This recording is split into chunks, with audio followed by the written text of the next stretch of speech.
있을 것으로 보여 농작물 관리에 유의해야 합니다. 낮 기온은 서울이 16도 등 전국이 13도에서 19도로 오늘보다 1도에서 2도 정도 높겠습니다. 서울 지방 현재 기온은 6.1도, 습도는 71%입니다. 10시 뉴스를 마칩니다. 전주리였습니다. KBS.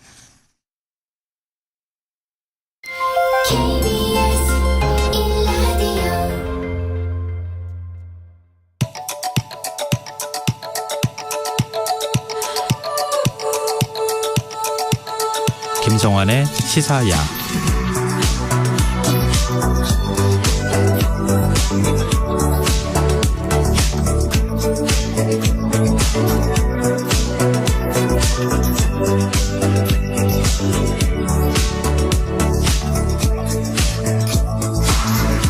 하루의 마무리, 오늘도 함께 하시죠. 시사평론가 김성환입니다. 우리나라 저출산 문제가 심각하다는 사실 다들 아실 텐데요.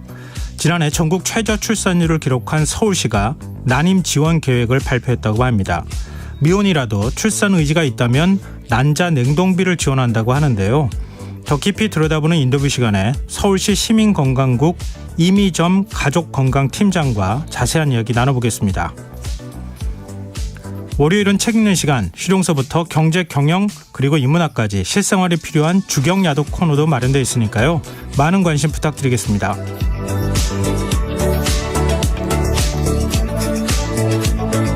김성환의 시사에는 청취자 여러분들의 관심과 참여 기다립니다. 방송 내용과 관련해 의견 주시면 추첨을 통해 모바일 쿠폰 보내드릴 텐데요. 참여하실 번호는 샵9730이고요. 짧은 문자는 50원, 긴 문자는 100원의 이용료가 부과됩니다. 그리고 시사회를 비롯해 KBS 1라디오의 모든 프로그램들은 유튜브를 통해서도 함께 하실 수 있는데요. 실시간 시청은 물론 다양한 분야를 아우르는 명품 콘텐츠들도 마련되어 있으니까요. KBS 1라디오 채널 구독과 좋아요, 댓글 참여 많이 부탁드리겠습니다. KBS 1라디오 김성환의 시사야. 그럼 지금 시작하겠습니다.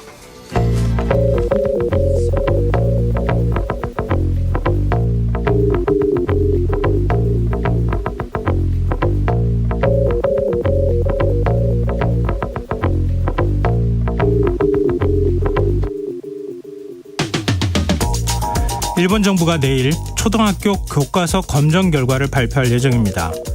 우리가 눈여겨볼 대목은 과거사에 대한 기술이 어떻게 돼 있느냐 하는 점일 텐데요.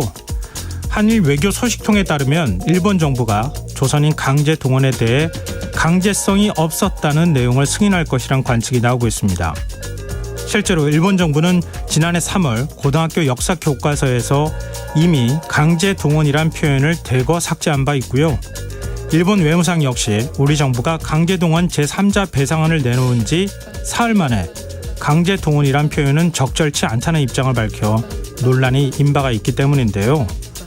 독도 영유권 문제도 일본 고유의 영토, 한국의 불법 점거라는 왜곡된 표현이 더 많이 등장할 것이란 전망이 지배적입니다.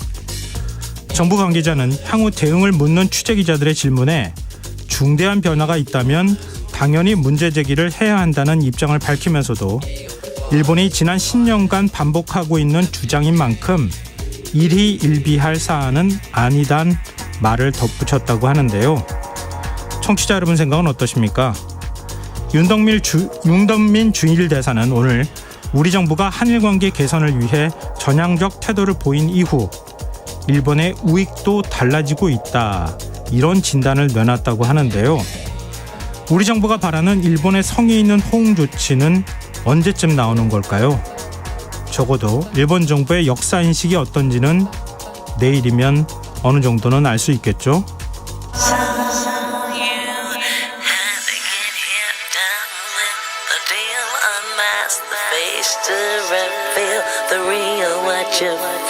You and your everyday situations, all the unnecessary complications. 오늘 밤 당신 안에 꿈틀거리는 지식 충전 본능이 깨어납니다. 여러분의 자유탐구 영역 김성환의 시사야.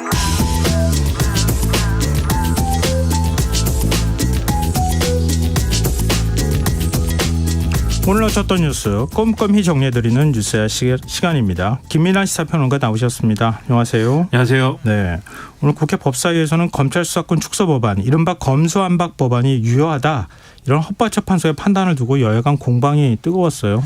그렇습니다. 예, 여야가 서로에게 유리한 대목만 얘기를 하면서 반쪽만 얘기하는 것 같은 느낌이 들더라고요. 그렇죠. 네. 서로 이제 대립을 했는데 국민의힘은 이렇게 주장을 했습니다. 역시 국회 통과 절차에 문제가 있다. 이게 헌법재판소의 결론 아니냐.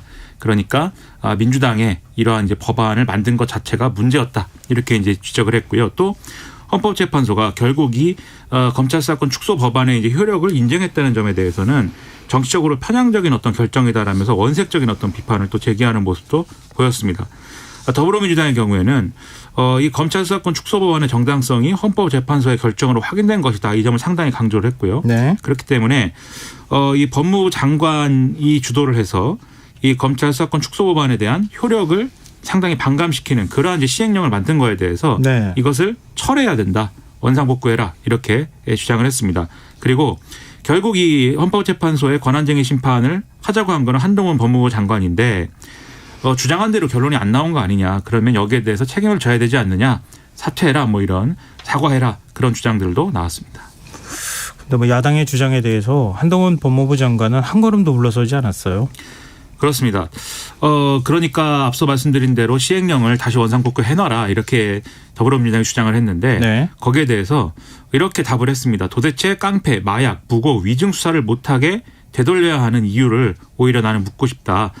그리고 헌법재판소의 이런 결정으로 오히려 국민을 범죄로부터 보호하기 위해서 이 시행령을 이제 지키는 것이 더 중요해졌다. 이렇게 주장을 했고요. 네. 그리고 시행령은 애초에 이 검찰 수사권 축소 법안의 취지를 존중해서 만든 것이고 그것에 대해서는 지금 헌법재판소에 어떤 청구나 이런 게 따로 다 있는 게 아니기 때문에 형식적으로 봐도 이것을 원상복구해야 될 이유가 없다. 이렇게 주장을 했습니다.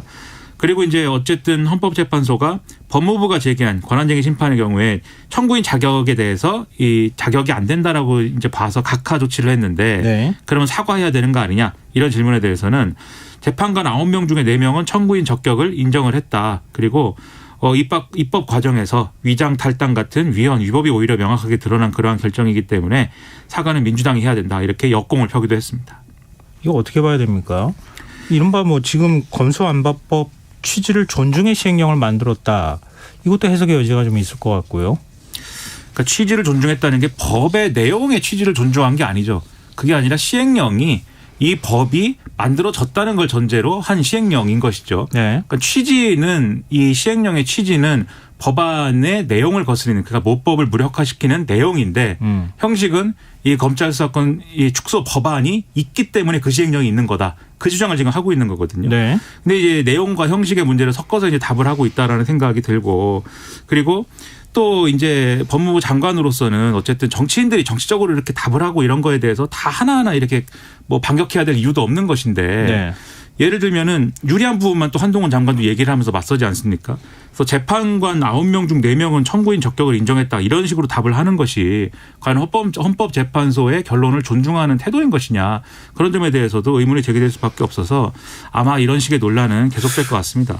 글쎄요. 예를 들면 대법원도 그렇고 헌법재판소도 그렇고 다수의 의견에 따르는 거잖아요. 그렇죠. 그런데 소수 의견을 지금 내세우면서 원래 취지는 그게 아니다 이렇게 얘기하는 게 이게 좀 상식적으로 납득이 안 되는 얘기인 것 같기도 한데 물론 이제 검수완박에 대해서 반발이나 뭔가 현실적으로 맞지 않다고 얘기하는 부분들이 있다고 하면 그 부분에 대해서는 뭐 법무부 장관으로서 얘기할 수 있지만 헌재 판결 취지 자체가 왜곡되는 것은 좀 문제가 있지 않을까 이런 생각이 드네요. 근데 한동훈 장관이 정부가 내놓은 강제동원 제3자 변제안에 대한 입장도 밝혔다고요? 그렇습니다. 그러니까 이 정부의 제3자 변제안은 2018년 대법원 판결하고 충돌한다. 그러니까 이 대법원 판결에 위배되는 거 아니냐 이런 질문이 나왔는데요. 한동훈 장관이 이렇게 얘기를 했습니다. 제가 양승태 전 대법원장 등이 관여된 당시의 사법행정권 남용 사건에서 정부가 이 대법원에 대해서 개입하려고 한 부분들을 엄히 보고 수사 영장까지 청구했던 사람이다. 이렇게 네. 강조를 했는데요. 네. 그러면서도 대통령의 이런 결단은 미래로 가자는 대승적인 판단으로 이해하고 있다. 이렇게 설명을 했습니다. 그리고 윤석열 대통령이 이제 이 기시다 후미오 총리하고 정상회담 하고 나서 공동 기자회견에서 2018년에 그동안의 정부 입장 그리고 1965년에 청구권 협정 해석과는 다른 판결이 나온 건데 나온 것이다 이렇게 설명을 한 거에 대해서 예. 이것도 대통령이 2018년 이 대법원 판결에 대해서 사실상 이 배치되는 그러한 설명을 한 거 아니냐라는 질의가 있었거든요. 네. 근데 한동훈 장관은 대법원 판결은 당연히 존중돼야 되는 문제다라면서도 대통령께서 어떤 취지로 말씀하셨는지는 잘 모르겠다 이렇게 답을 했습니다. 정순신 변호사 인사검증 문제도 야당이 질타를 했어요. 그렇습니다. 이 정순신 변호사와 관련된 논란이 과거에 이제 KBS 등을 통해서 보도가 됐고 그 당시 이제 서울중앙지검에서 한동훈 장관을 비롯한 주요 인사들이 같이 근무를 했다. 이게 그렇기 때문에 그 당시부터 이미 파악했을 가능성이 있는 거 아니냐 이 문제를. 네. 그럼에도 불구하고 인사를 강행했다는 것은 문제 아니냐 이런 질문이 나온 거거든요. 근데 이제 한동훈 장관 이렇게 답을 했습니다. 정부가 이것을 알고도 인사를 밀어붙인 거라면 하루도 안 돼서 철회를 했겠느냐. 그리고 이런 학교 폭력 사안 이런 것들을 이 인사검증의 어떤 책임자 역할을 해야 되는 자신이 알았다면 그냥 넘어가지 않았을 것이다라고 설명을 했고요. 그리고 검경에서 걸러냈으면 피해자가 아픔을 겪는 일이 없었을 텐데 그 점은 대단히 가슴 아프게 생각한다 라면서도 전 정권 얘기를 했습니다. 문재인 정부에서 안경환 법무부 장관 후보자 역시 본인이 얘기하지 않았으니 확인할 수 없었던 구조적 문제라는 입장을 여러 번 냈는데 이 당시에도 이 소송과 관련된 문제였다. 그러니까 이 송사와 관련된 문제는 앞으로도 확인하기 어려워서 문제가 반복될 가능성이 있다라고 설명을 했습니다. 유감 표명은 했습니까? 일단 이것을 걸러내지 못한 것 자체에 대해서는 국민들에게 사과한다는 뜻을 표명을 했는데 네네. 그다음에도 이제 어쨌든 이런 설명들을 계속 했기 때문에 그러한 이제 입장 표명이 또 어떤 의미냐에 대해서는 논란이 또 이어질 수 있을 것 같습니다. 글쎄 유감 표명은 했다고는 하지만 책임을 느끼지는 않는 것 같은 느낌도 좀 들어가지고 하여튼 야당하고 굉장히 뭐 한치도 안 지고 오히려 제가 질문하면 안 됩니까? 뭐 이런 태도를 보이기도 해서 사실 좀 논란이 됐더라고요. 한동훈 장관은 하여튼 여러 가지 면에서는 좀 화제를 뿌리는 것 같습니다. 얘기가 나와서 말인데요. 오늘 31일에 국가수사본부장에서 낙마한 정순신 변호사 자녀 학교폭력 의혹과 관련해서 국회 청문회가 열릴 예정이에요. 그렇습니다. 이 정순신 변호사의 아들이 고등학교 재학 시절에 학교폭력에 연루된 것과 관련돼서 국회 차원의 진상조사를 위한 청문회가 31일부터 진행이 될 그럴 예정인데요. 국회는 지금 증인 20명, 참고인 2명에 대한 출석을 요구를 한 상황입니다. 그래서 이 가해 학생과 피해 학생이 뒤늦게 분리가 된 점, 그리고 이 사건을 처리하는 데 있어서 외부의 압력이 있었는지 여부, 그리고 학교 측의 대처 과정이 적절히 됐는지 등이 쟁점이 될 것으로 예상이 되고, 그리고 강원도청하고 지금 민사고가 진실공방처럼 지금 주고받고 있는 늦은 강제 전학 조치가 어떤 과정을 통해서 진행이 된 것이냐, 이것도 화제가 되는 그런 사안입니다. 그리고 이 정순신 변호사 아들의 전학 기록을 이 반포고등학교, 그러니까 마지막에 이제 고등학교를 다닐 때 이 졸업 전에 이게 삭제가 된 경위나 이런 것들도 상당히 중요하게 다뤄질 걸로 보이는데요. 교육당국은 이 청문회에서 다룰 주요 의혹과 해소 방안에 대해서 여타 학폭 방지 관련 의견까지 수렴을 한 뒤에 이후에 대책을 내놓겠다라는 방침이어서 더더욱 이 청문회가 중요하게 다뤄질 것으로 예상이 됩니다. 정순신 변호사 아들이 학교폭력으로 강제 전학 조치를 받고도 반성하지 않는 모습을 보였다. 이런 언론 보도가 나오고 있어요. 국회 교육위가 서울시 교육청으로부터 제출받은 자료를 보면은 그러니까 강제 전학을 간 학교가 지금 서울 반포고등학교인 것이죠. 그런데 여기서 전학 직후에 상담이 진행이 됐는데 이렇게 주장을 했다는 겁니다. 이 피해 학생이 평소에 허물없이 장난처럼 하던 말들을 다 지속적인 학교 폭력이다 이렇게 주장을 한 것이다. 그러니까 객관적으로 보면은 자신의 행위는 학교 폭력이 아니다라는 취지의 얘기를 했다는 거죠. 네. 그렇게 주장을 했다는데 이게 첫 번째 이 상담에서는 이런 얘기를 했는데 2차, 3차 상담에서는 또 대학 입시와 관련된 부분만 얘기를 했다고 합니다. 네. 그리고 마지막에 이제 4차 상담이었는데 이 4차 상담을 진행하고 나서 담임교사가 이 결과에 대해서 이 학생이 충분히 반성을 하고 있다라면서 학교폭력 조치 사항에 대한 삭제를 신청한다. 이렇게 내용을 적었고 이 의견서를 토대로 학폭위에서 기록 삭제가 이루어졌다. 이런 점들이 지금 확인이 된다는 거예요. 이게 모순되잖아요. 얘기가. 모순이라고 할 수 있는데 그것은 이제 그러니까 제대로 된 어떤 반성을 이끌어내는 상담이 아니라 네. 형식적으로 이 학생이 별다른 이제 반성을 하지 않음에도 입시나 이런 것을 목적으로 해서 네. 형식적인 4번의 상담을 거친 후에 그걸 근거로 해서 이제 사실이 아닌 내용을 주장을 해서 지금 이제 이 기록을 삭제했다 이렇게 볼 수가 있는 거거든요. 그러니까 이런 것이 반성을 안 했는데도 기록을 삭제했다라는 거에 대한 근거가 되기 때문에 이런 점이 이제 문제가 또 되는 것이죠. 그러니까 대법원까지 사건이 가면서 학생이 반성의 빛을 보이지 않고 있다 이렇게 대법원에서도 판단을 했고 그리고 강제 전학 조치가 내려진 그 학교로 그러니까 전학을 한 그 학교에서도 반성하지 않았다는 게 확인이 됐는데 나중에 가서 결과적으로는 반성했으니 학생생활기록부에 내용에서 삭제한다. 뭐 이렇게 조치했다는 거예요? 그러니까 이 당시에 규정이 그런 규정이 있었다는 것이죠. 학기가 이제 끝나면 정말 반성을 했으면 정말 누가 봐도 반성을 한 게 명확하면 이 기록은 학생부에서 지울 수 있다. 이 규정이 있었는데 네. 지금 쭉 말씀드렸습니다만 반성을 한 바는 없는 겁니다. 이 네. 분은 반성을 한 바는 없는데 입시에 누가 될까 봐 이것은 빨리 지워야 된다. 그런 목적 하나로 이 담임 교사가 이 그러한 방식으로 이 제대로 처리하지 않은 거 아니냐 이런 얘기인 거죠. 그러면은 서울대 입시 때 그때 불이익받았다고 하지 않았어요? 서울대 측에서도 그렇게 얘기하지 않았습니까?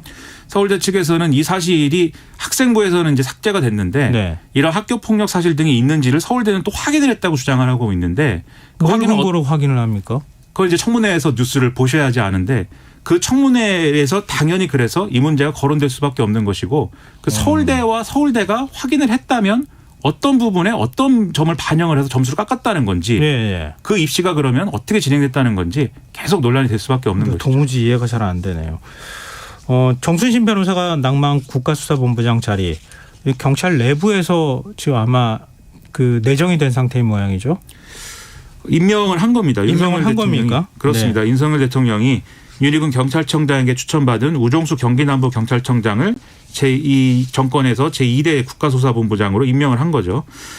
지난달 24일에 국가수사본부장에 임명됐던 정순신 변호사가 아시다시피 임명 하루 만에 이 아들의 학교폭력 문제로 중도 사퇴를 하면서 외부 재공모를 할 것이냐 아니면 내부 선발을 할 것이냐를 두고 계속 결론을 못 내서 국가수사본부장 공석이 한 달 동안 이어지는 그런 상황이 이어졌습니다.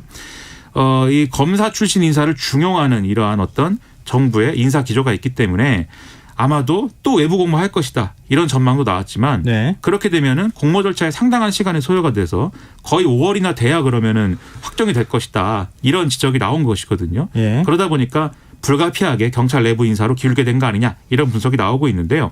더군다나 이제 지금 애초에 검사 출신 국가수사본부장을 임명을 하려다가 검증이 제대로 안 돼가지고 파열음이 난 것이니만큼 네. 다시 한번 그런 시도를 하면 또 경찰 내부 분위기가 훨씬 더 안 좋아질 위험성이 있는 것이죠. 네. 그렇기 때문에 이 점도 고려한 거 아니냐라는 이제 얘기가 나오는데 다만 여기서 재미있는 점은 우종수 청장은 행정고시에 합격한 뒤에 행안부의 전신인 총무처에서 1년, 국정원에서 3년 2개월간 근무를 하고 경찰로 이제 이동을 한 그런 케이스라는 겁니다. 굉장히 특이하네요, 이력이. 그렇죠. 뒤집어 네. 얘기하면은 경찰대를 나온 바가 없다.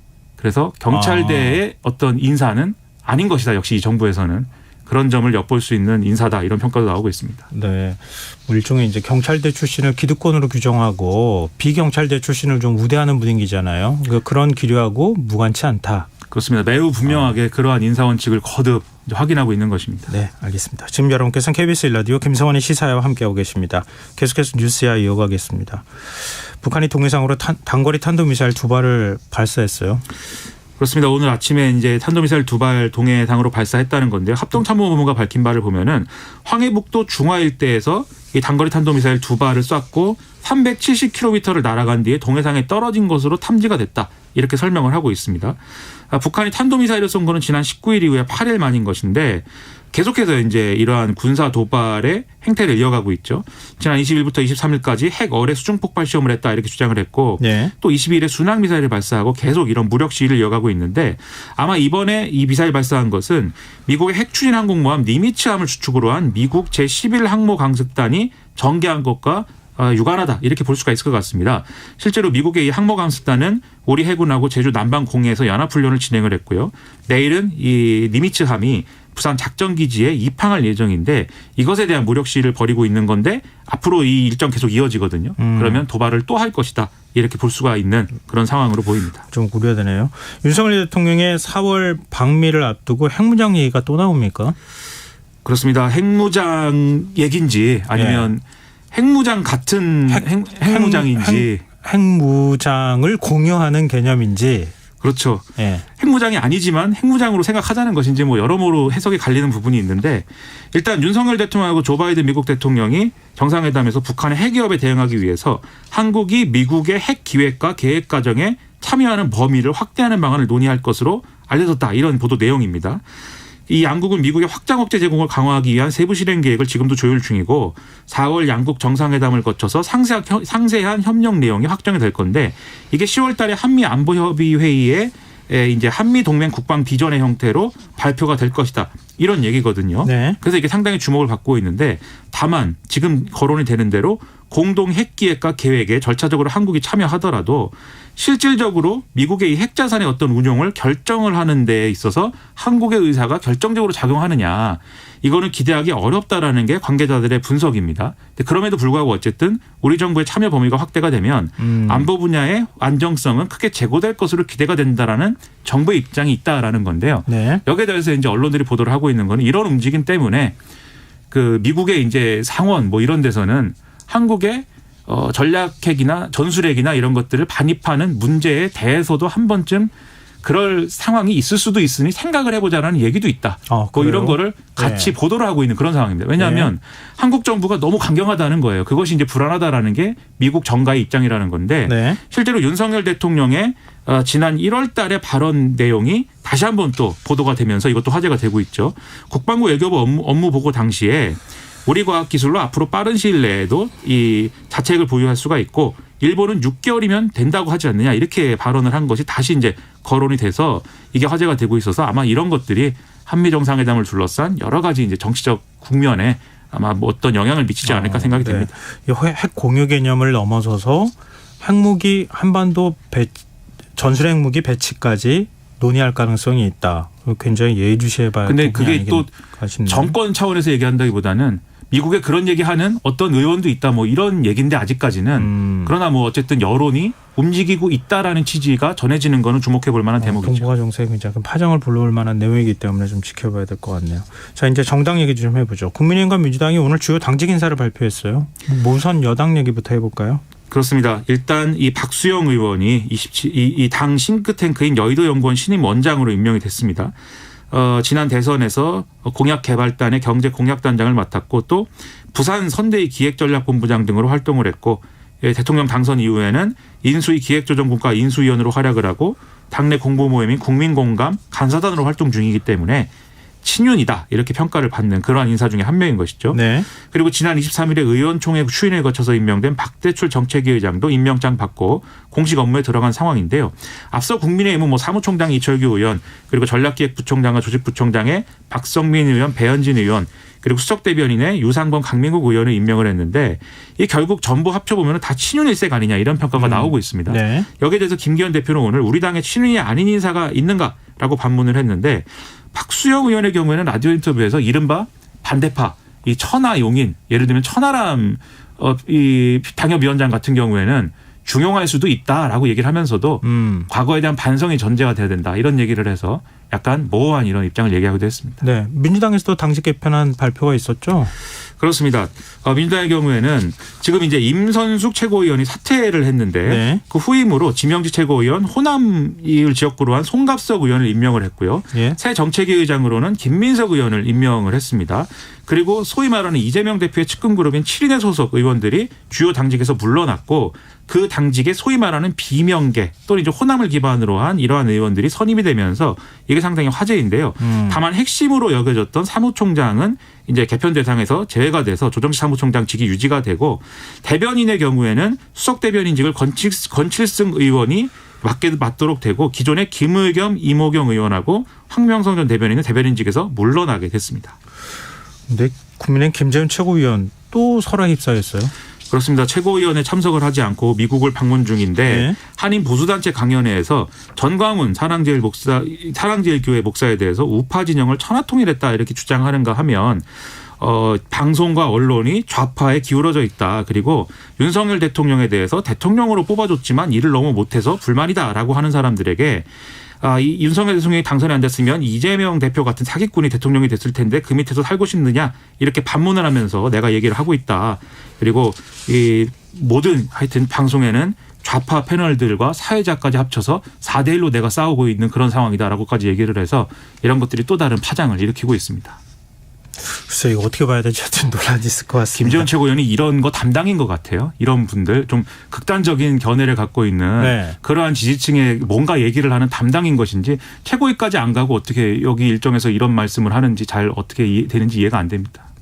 글쎄요. 계획 쪽이라고 하기에는 파장이 너무 큰데 좀 앞으로 논의를 지켜보죠. 오늘 뉴스야 여기까지 하겠습니다. 지금까지 김민하 시사평론가였습니다. 고맙습니다. 고맙습니다.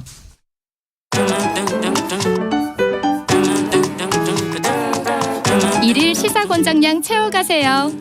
골고루 담았습니다. 당신만을 위한 하루 시사 김성환의 시사야. 지난 23일 통계청이 발표한 여성 1명이 낳을 것으로 예상되는 평균 출생아 수인 합계 출산율이 0.78명으로 1명이 채 되지 않았습니다. 지난해 40대 초반에 결혼한 신부가 20대 초반 신부보다 또 많았다고 하는데요. 이런 가운데 서울시가 난임 부부에 대한 지원을 확대하고 미혼과 20대의 난자 냉동 시술 비용도 지원한다고 합니다. 이 확대되는 제도가 어떤 내용을 담고 있는지 또 한계는 없을지 서울시 시민건강국 이미점 가족건강팀장 연결해서 얘기 나눠보도록 하겠습니다. 팀장님 안녕하세요. 네, 안녕하세요. 네, 서울시가 2026년까지 4년 동안 2,100억 원을 넘게 들여서 난임 지원 확대 계획을 추진한다고요? 아, 네, 맞습니다. 네. 얼마 전에 발표된 서울시 합계 출산율이 0.5%로 전국 최저입니다. 네.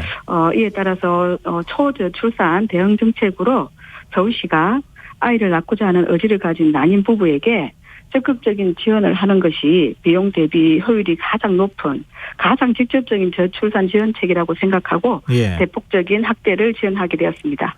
기존에도 시술비 지원이 있었던 거죠?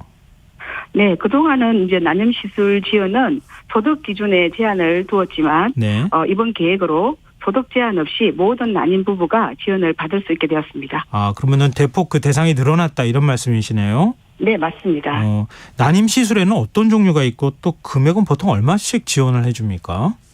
네, 난임 시술은 보통 그 체외 수정과 인공 수정으로 나누어집니다. 예. 그 체외 수정은 신선 배아 시술과 동결 배아 시술로 나누어져서 총 3가지 시술로 나누어져서 지원되고 있습니다. 네. 시술별로 이제 지원 금액도 차이가 있고요. 그 2017년부터 건강보험이 실시된 이후로 예. 난임 부부 시술비 부담이 많이 줄었습니다. 하지만 그 보험급여 치료비 중에 30%를 본인이 부담해야 하고요. 예. 건강보험급여 혜택을 받지 못하는 시술비 중에 배아 동결비나 유산방지제, 그다음에 착상보조제 등도 시술비가 꽤 들어갑니다. 그래서 이 시술비로 차이가 있고 많게는 시술당 150에서 400만 원 정도가 들어갑니다. 아, 한 번 시술하는데 많게는 400만 원씩 들어갑니까? 네네, 맞습니다. 근데 한 번으로 끝나는 게 아니잖아요. 네, 보통 이렇게 그 신선 배아 같은 경우에 특히 그 난임 환자들은 예. 신선 배아를 이렇게 한 번 받아서 되는 것이 아니라 예. 그 동결 배아를 하기 위해서는 여러 번의 시술을 받게 됩니다. 근데 상당히 금전적으로 큰 부담이 될 것 같은데요. 근데 이렇게 난임 시술을 지원했을 때 임신에 성공할 확률은 어느 정도로 혹시 나타납니까? 네, 임신 성공률은 시술별로 차이가 있습니다. 예. 그리고 의료기관별로도 차이가 있고요. 예. 전국 기준과도 차이가 있습니다.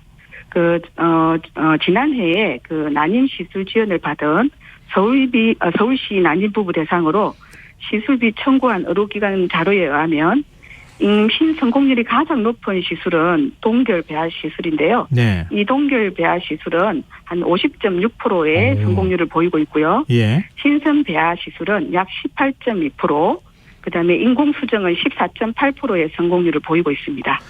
근데 서울시 내에서 난임 시술을 이용한 난임 부부 한 몇 명쯤 네네. 됩니까?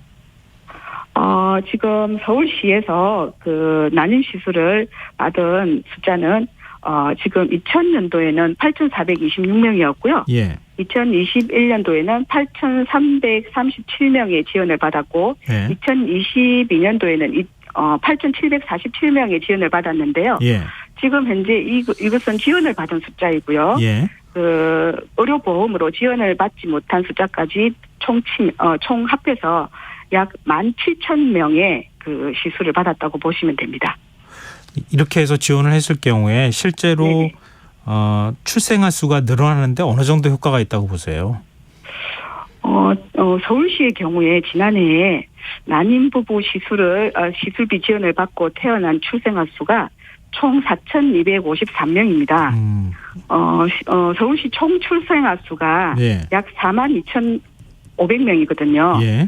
이에 따라서 한 10%에 해당이 되는데요. 출생아 10명당 1명이 난임 시술로 태어났다고 볼 수 있겠습니다. 이게 상당히 많은 거죠.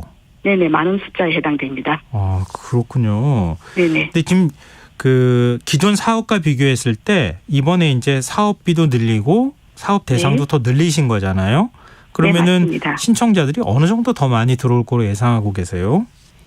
네, 먼저 그 소득 제한을 폐지함으로써 예. 수혜 인원이 크게 증가할 것으로 예상됩니다. 네. 건강보험 자료에 의하면은 지난해 한 해 동안 서울시 난임자가 17,700여 명이 난임 시술을 받았지만 네. 시술비 지원을 받은 인원은 8,747명에 불과합니다.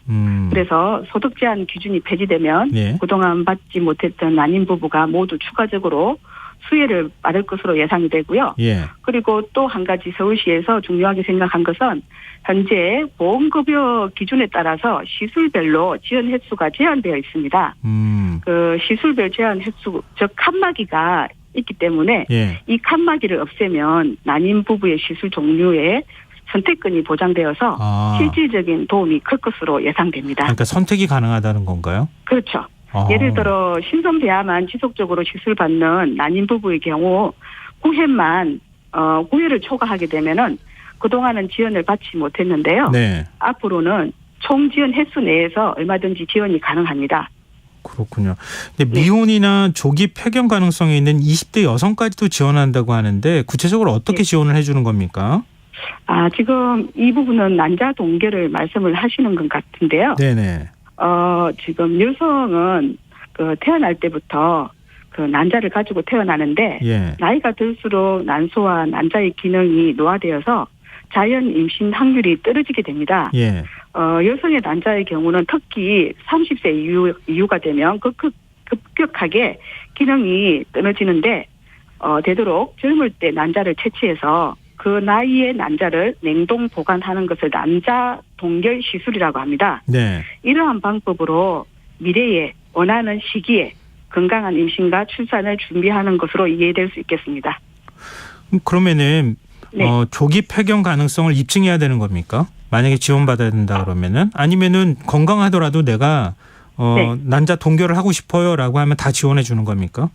그거는 아니고요. 난자 동결은 지금 20세 같은 경우에 예. 그 AMH라고 해서 난소 호르몬 수치에 해당됩니다. 네. 난소 호르몬 수치가 1 미만인 경우에는 지원이 가능하고요. 30세 이상에서 49세까지 지원을 받을 수 있습니다. 실제로 난자 동결을 원하는 네. 미혼 여성들이 많이 있습니까? 지금 현재 과거에는 네. 악성 종양으로 인해서 수술이나 항암 치료, 그다음에 방사선 치료가 예정된 경우에만 예. 난자 동결을 주로 했었습니다. 예.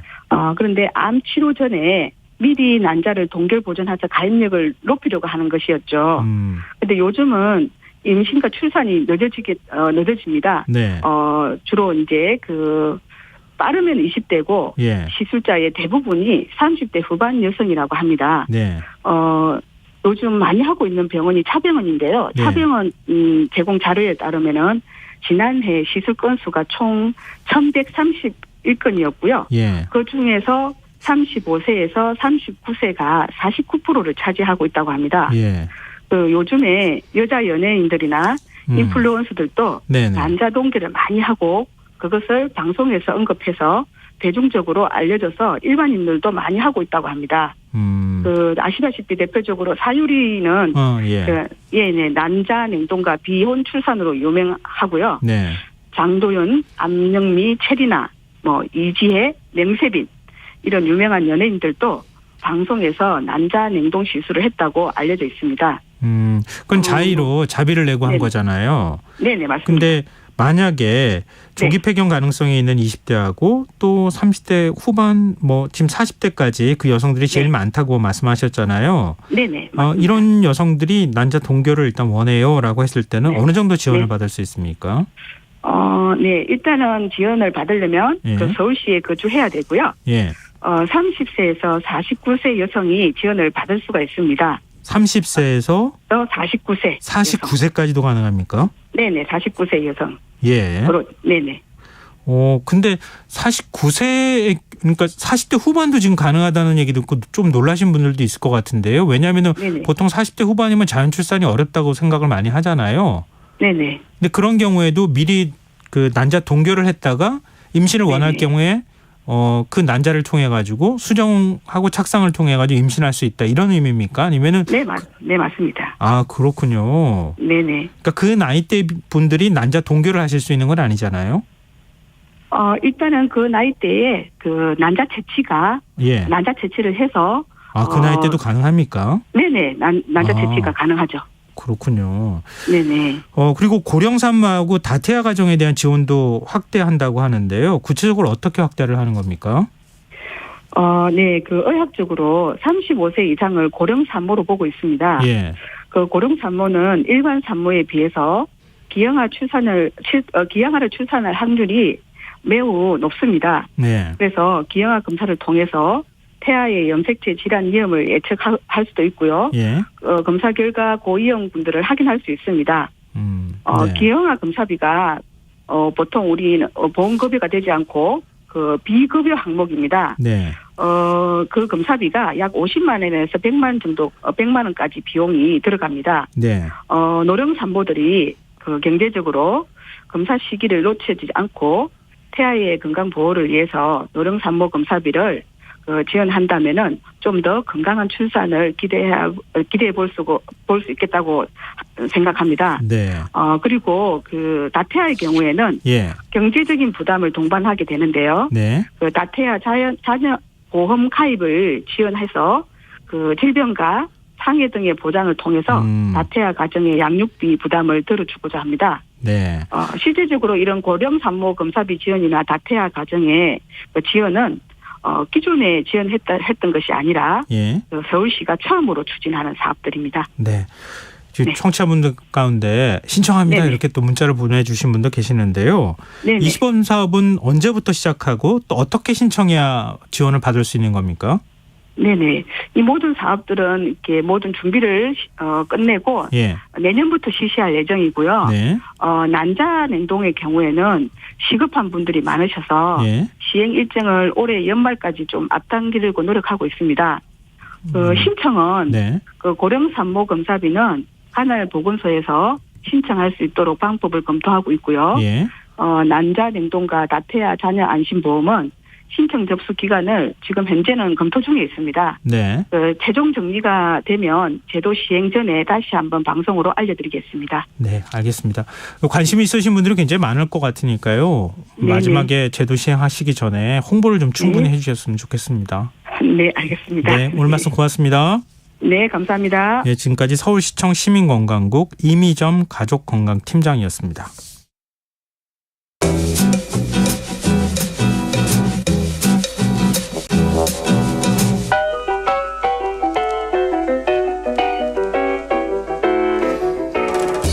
혹시 민주주의의 근간이라고 불리는 상권 분립 원칙을 가장 먼저 주창한 사람이 누굴까요?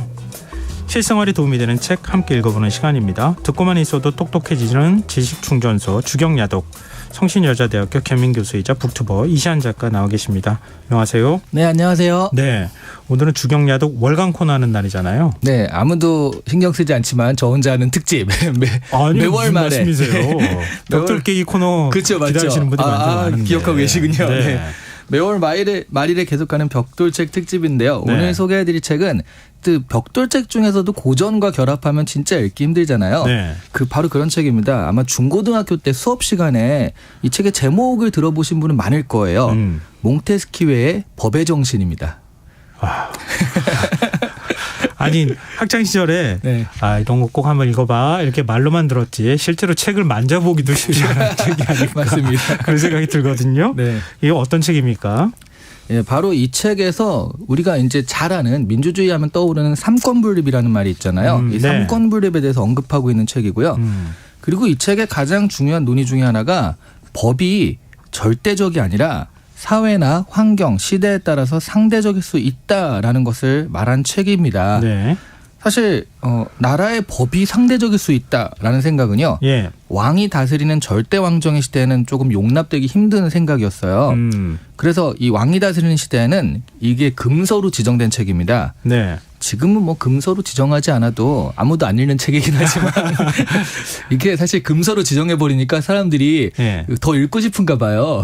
그래서 당시에 이제 몰래 숨어서 읽던 책인데 예. 여러모로 인류사에 굉장히 중요한 책입니다. 특히 사회과학이라는 말이 어울리는 최초의 책이라고 할 수 있습니다. 아, 그래요. 네. 근데 전제 왕정 시대에 이 책이 발간이 됐던 거잖아요. 사실상. 네, 네. 그러니까 전제 군주가 있는데 네. 뭐 상권 분립 뭐 이런 얘기를 하니까 얼마나 기분 나쁘겠어요. 그러니까요. 내가 네. 다 할 수 있는데 그렇게 생각할 것 같은데. 근데 왜 사회과학이 어울린다고 하신 거예요? 네, 지금 우리는 사회과학이란 말을 쓰고 있는데 네. 원래 과학이란 말이 이 인문이나 사회랑은 원래는 잘 어울리는 게 아니잖아요.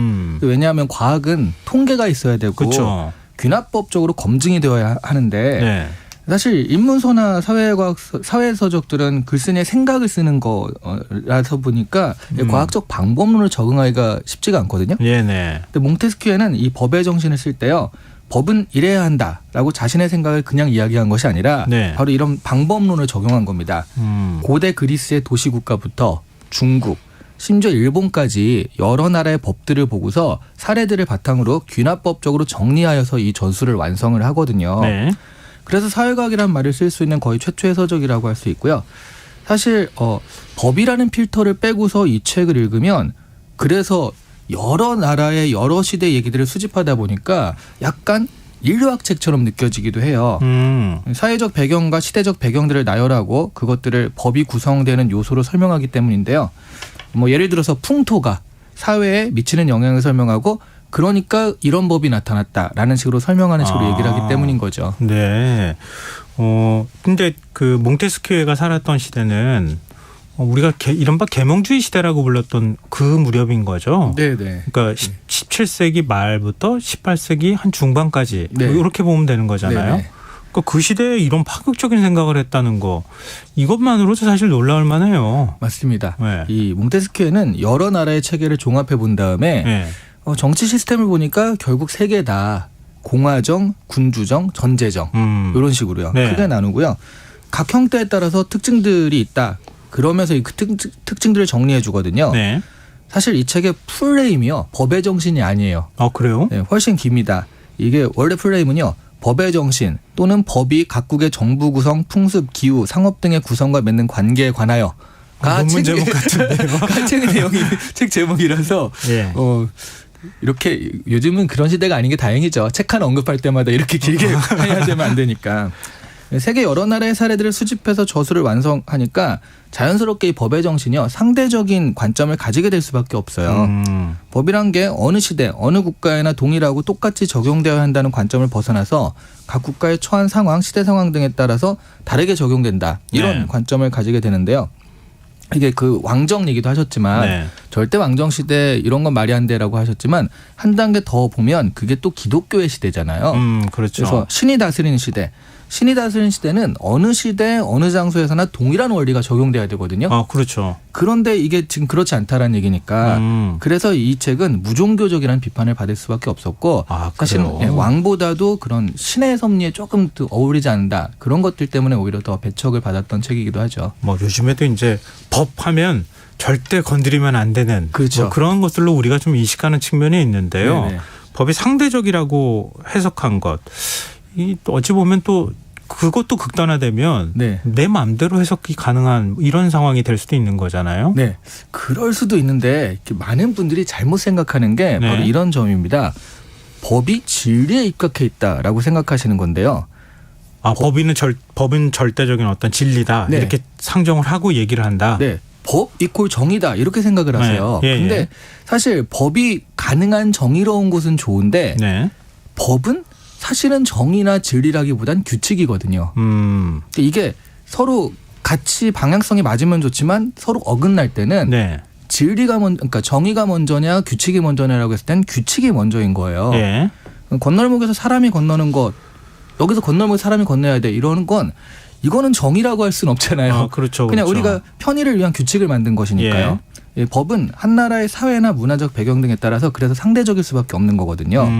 그런 면에서 보자면 법의 정당성 근거는 시대와 환경에 따라 바뀔 수 있을 수밖에 없는 거죠. 네.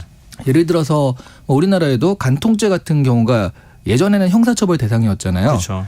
2015년에 헌법재판소에서 위헌 결정이 난 이후로 지금은 이게 도의적인 문제인 거지 법적인 문제는 아니거든요. 법은 이렇게 시대와 상황을 반영해 바뀝니다. 법은 진리가 아니라 법은 규칙이다. 그러니까 법은 대중들을 가르치고 계몽하는 수단이 되는 게 아니라 사실은 법이라는 건 대중들에게 서로 간의 자유를 침해하지 않는 선에서 최대한의 자유를 누릴 수 있는 규칙을 제공하는 뭐 그런 정도다라는 그런 전제를 사실은 이때부터 시작하게 된 것 같아요. 우리 헌법 읽어보면 네. 법 전문가들은 막 얘기를 많이 하지만 헌법을 이렇게 읽어보면 행복추구권 뭐 이런 거밖에 없잖아요. 그렇죠, 그렇죠. 뭐 네. 이동의 자유, 표현의 자유. 네. 어떻게 하는 게 표현의 자유야? 어떻게 하는 게 이동의 자유야? 그렇죠. 그 네. 법률로 규정한다 하더라도 법률도 사실 그거 다 세세하게 규정을 못하기 때문에 맞습니다. 그 시대에 맞게 계속 해석을 해나가는 거잖아요. 그래서 맨날 법정 다툼이 있는 거고요. 나는 이렇게 해석되는데 너는 왜 다르게 해석하니? 이런 거로 싸우는 거거든요. 결국. 맞습니다. 근데 그러면은 몽테스키에가 말하는 법의 정신 간단하게 표현하면 어떤 겁니까? 예, 법의 정신을 알아야 한다는 건요. 도대체 법은 왜 존재하는가라는 의문에 답을 해야 한다는 얘기인데요. 예. 아주 간결하게 얘기해 보면 법의 정신은 개인들의 자유를 보장하는 것입니다. 그러니까 법은 개인들의 자유를 보장하기 위해 존재하는 거고요. 하지만 동서고금을 보면 인간은 누구나 권력을 주면요. 네. 그것을 남용하는 경향이 있다는 걸 발견할 수 있거든요. 네네. 그래서 몽테스키에는 권력을 제어할 수 있는 수단을 발견하여서 그것을 통하여 모든 시민의 자유를 보장하려는 것을 목표로 삼고 있는데요. 그게 바로 여기서 얘기하는 삼권 분립인 거죠. 몽테스키에가 시대와 장소를 불문하고 여러 나라의 정치 체제와 법을 연구한 결과 그래서 마지막에 뽑아낸 원리가 삼권 분립인데요. 입법권, 사법권, 행정권이 분리되어서 작동한다면 서로 적절한 견자에서 중용의 정치를 유지할 수 있고 그것이 바로 개인들의 자유를 보장하는 길이 된다라는 것입니다. 이 상권 분립에 대한 견해는 세계 최초의 상권 분립 국가라는 미국의 건국에 큰 영향을 주게 됐죠. 아, 그렇군요. 근데 미국 건국에 영향을 준 게 뭐 이 책 하나만 있는 건 아니죠? 그렇죠. 사실은 뭐 그 무렵에 많은 책들이 이런 얘기들을 많이 담고 있거든요. 예. 그러다가 사실은 이런 것들이 다 합쳐져 가지고 미국 건국이라는 걸로 나타난 건데 대표적으로 미국 건국의 가장 핵심적인 책은 토마스 페인의 상식이라는 책입니다. 영국으로부터 독립하는 것이 상식적이다라는 이야기를 담고 있는데요. 네네. 그런데 이게 되게 파격적인 게 당시에 진짜 상식은 영국으로부터 독립하지 않는 게 상식적이었거든요. 아. 미국인들도 네. 아니 우리가 왜 독립을 해? 이렇게 편하게 잘 살고 있는데. 근데 그렇지 않다. 상식은 이거다. 그것 때문에 많이 충격을 받고 이게 직접적인 미국 독립전쟁에 불을 당긴 책이에요. 네. 근데 그 전에 그러니까 이런 건 이제 행동으로 나타나기 전에 어떤 생각이나 사상을 좀 확립하는데 도움이 됐던 게 크게 두 개인데 네. 장자크 루소의 책입니다. 장자크 루소 하면 우리가 그 에밀 네. 교육학에서는 굉장히 필수적인 책으로 치고 있는데 이거보다도 그 사회계약론으로 유명하고요. 네. 인간 불평등 기원론 이런 것들이 좀 유명하죠. 인간 불평등 기원론도 한번 다뤄보도록 하겠습니다. 읽어가지고요. 좀 네. 안 다루기엔 억울하긴 하네요. 네.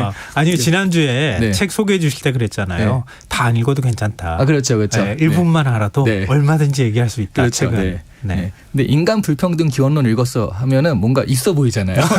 되게 있어 보이는 책인데 예. 바로 이런 것들이 미국 건국에 영향을 주었습니다. 루소의 기본 논의는 인간은 평등하다는 전자에서 시작이 되기 때문에요.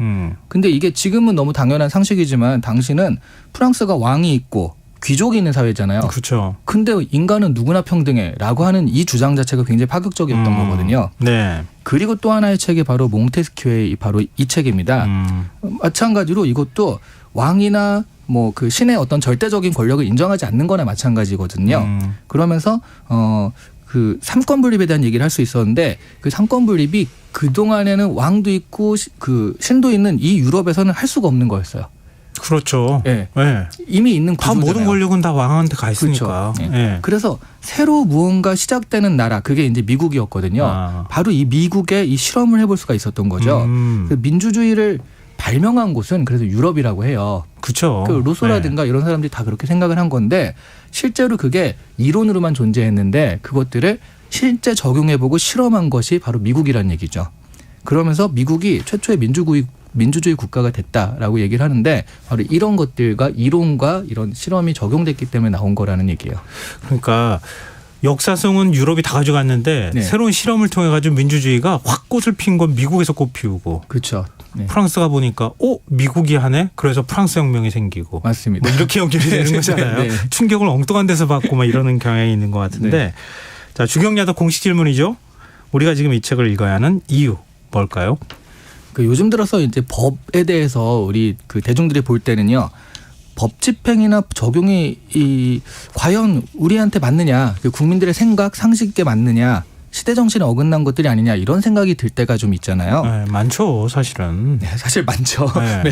매번 그렇긴 한데 법은 시대와 상황을 반영해서 상대적으로 변화하는 게 맞잖아요. 네. 이 논의에 의하면 법은 대중들을 가르치고 계몽하는 것이 아니라 대중들에게 서로 간의 자유를 침해하지 않은 선에서 최대한의 자유를 주는 그런 규칙을 제공할 뿐이라고 그랬잖아요.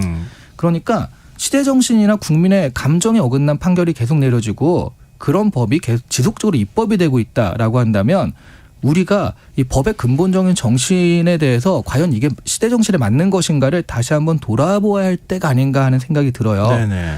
이 책은 300년 전에 만들어진 책이라 한계도 있고 비판받을 점도 있다고는 하지만 사실은 법이 누구를 위한 것이며 그 근본이 어디에 있는가 이런 것들을 다시 한번 생각하게 하는 책이거든요. 그런 점에서 좀 법이 과연 누구를 위해서 존재하는가가 헷갈리는 이런 시대에 과연 국민의 감정에 맞는가 이런 거가 헷갈리는 이런 시대에 다시 한번 읽어볼 가치가 충분한 책이라고 할 수 있습니다. 법률가는 기상을 살필 줄 알아야 된다. 이렇게 말했던 게 네. 하루하루 날씨가 아니라 기상을 살필 줄 아는 네. 그런 인식이 필요하다. 뭐 이렇게 얘기한 말이 갑자기 떠오르네요. 네. 그러니까 시대의 결을 이을 줄 모르면 사실 법률적 해석도 엉뚱한 법률적 해석을 할 수밖에 없는 거잖아요. 맞습니다. 그런 생각이 문득 들고 법은 누구 한 사람이 독점하거나 소유할 수 있는 게 아니잖아요. 맞습니다. 네. 끊임없이 서로 견제하고 나누고 그렇죠. 협의하고 얘기하고 네. 그리고 거기에 맞춰서 또 발전시켜 나가야 되는 거니까요. 알겠습니다. 굉장히 중요한 메시지를 좀 얻어가는 것 같습니다. 오늘 주경야독 여기까지 하겠습니다. 지금까지 북튜버 이시안 작가와 함께했습니다. 오늘 말씀 고맙습니다. 네, 감사합니다.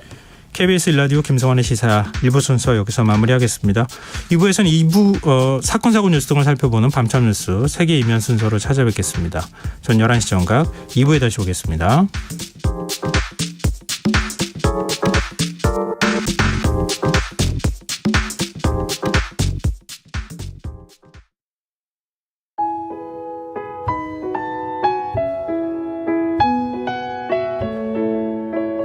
경제적인 어려움에 처한 위기 가정들이 늘고 있습니다. 복지 사각지대에 처해 있는 가정들을 미리 찾아서 지원하고 위기로부터 구하는 일이 시급한데요. KBS 강태원 복지재단은 전국의 복지관과 연대해 복지 사각지대에 있는 위기 가정들을 찾아서 지원하는 운동을 시작합니다. 생활고로 인해 소중한 생명과 가정이 파탄나는 비극이 다시는 일어나지 않도록 이 일에 함께해 주십시오. 지역 복지 전문가로서 누구보다 위기 가정을 잘 찾아낼 수 있는 복지관과 관계자 여러분들의 많은 참여를 기다리고 있습니다. 지금 바로 KBS 강태원 복지재단 홈페이지에서 신청해 주세요.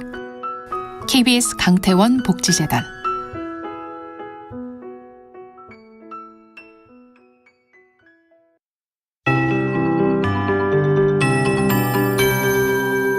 KBS 58분 날씨. 내일은 수도권과 충청권, 호남은 구름 많다가 오후에 맑아지겠고 그 밖의 지역은 대체로 맑겠습니다. 수도권과 강원 내륙, 일부 충북에 건조주의보 발효 중입니다. 그 밖의 지역도 대기가 점점 메말라 가겠고 최근 산불이 자주 발생하고 있습니다. 화재 예방에 각별히 유의하시기 바랍니다. 내일 아침 최저기온 서울 5도, 광주 4도 등 전국이 영하 2에서 8도로 오늘보다 2에서 3도가량 올라 평년과 비슷하겠지만 0도 내외에 머무는 곳이 많겠습니다. 특히 일부 지역에서는 서리가 내리거나 물이 얼기도 하겠습니다. 농작물 피해 없도록 대비하시기 바랍니다. 낮 최고 기온은 서울 16도, 대구 19도 등 전국이 13에서 19도로 당분간 일교차가 15도 이상 크게 벌어지겠습니다. 환절기 건강관리 잘해주시기 바랍니다. 내일 전국의 미세먼지 농도 대기 정체와 국외 미세먼지 유입으로 수도권과 충남은 나쁨, 그 밖의 권역은 보통으로 예상되고 강원 영서와 대전, 세종, 충북과 전북은 밤에 일시적으로 나쁨 수준 보이겠습니다. 서해상에는 안개가 짙게 끼는 곳 있겠습니다. 주 후반에는 전국에 가끔 구름만 지날 전망입니다. 서울 현재 기온 5.7도, 습도 73%, KBS 58분 날씨 박성준입니다.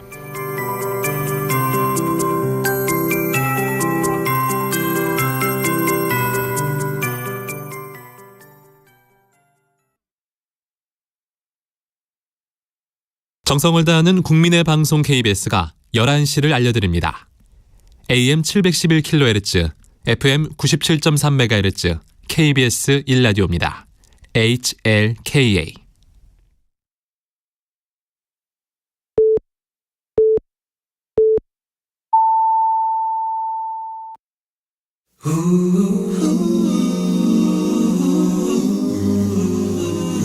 이 밤 그냥 보내긴 아쉬우니까요. 당신의 하루의 끝까지 야무지게 채워드립니다. 당신의 지식 충전소 김성환의 시사야.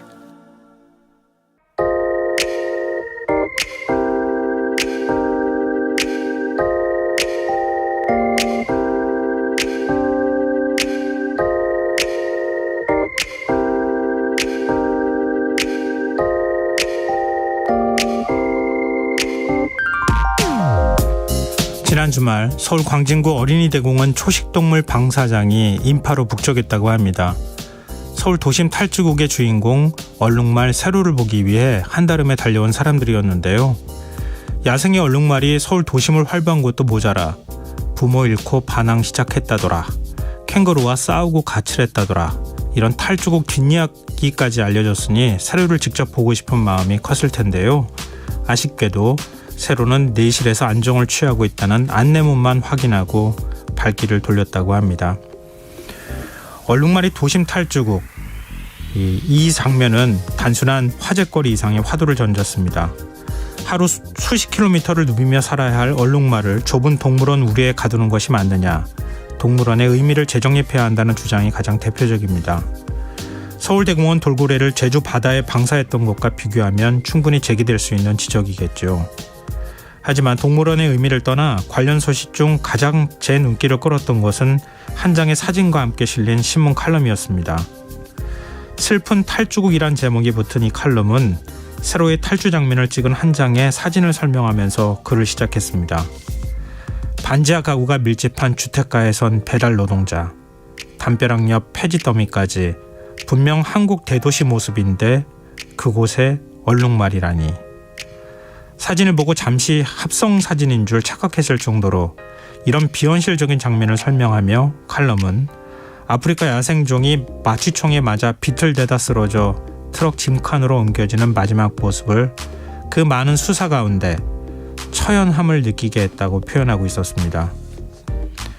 인간이 다른 존재를 그들의 의사를 무시한 채 좁은 공간에 가둬 감상하면서 그들도 행복할 것이라 착각하는 것이다.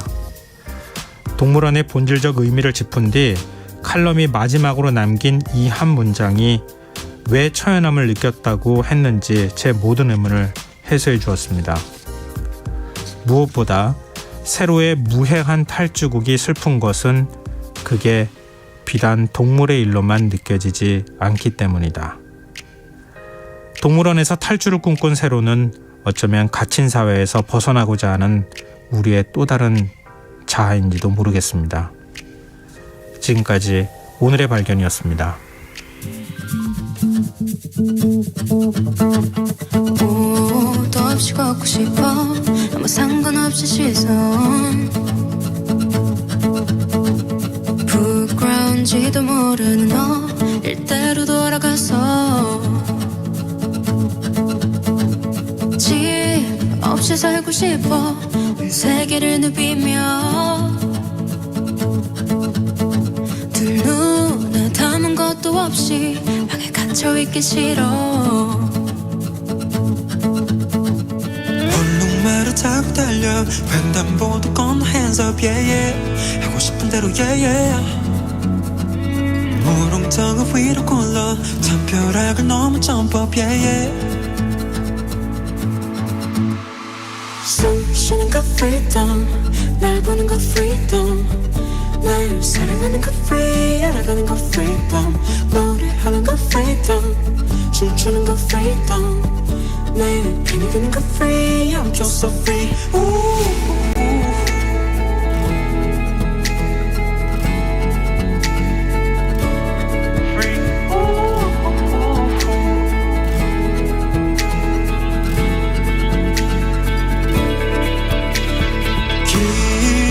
걷고 싶어 잠자리를 따라서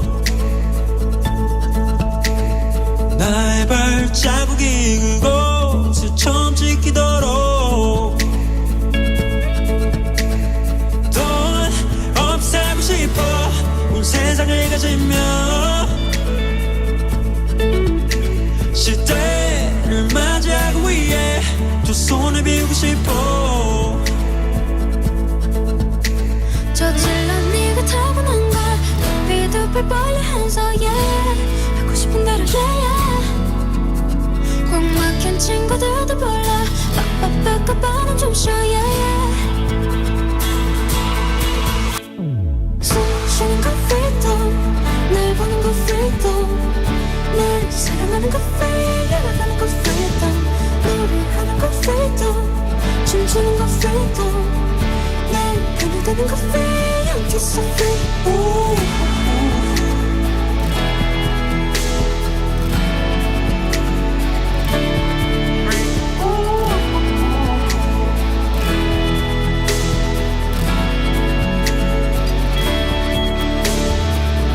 보는 거 freedom, 붙자는 거 freedom. 기도하는 거 free, I'm having 거 freedom. 투표하는 거 freedom, 표현하는 거 freedom. Yeah, 편이 드는 거 free, I'm just so free.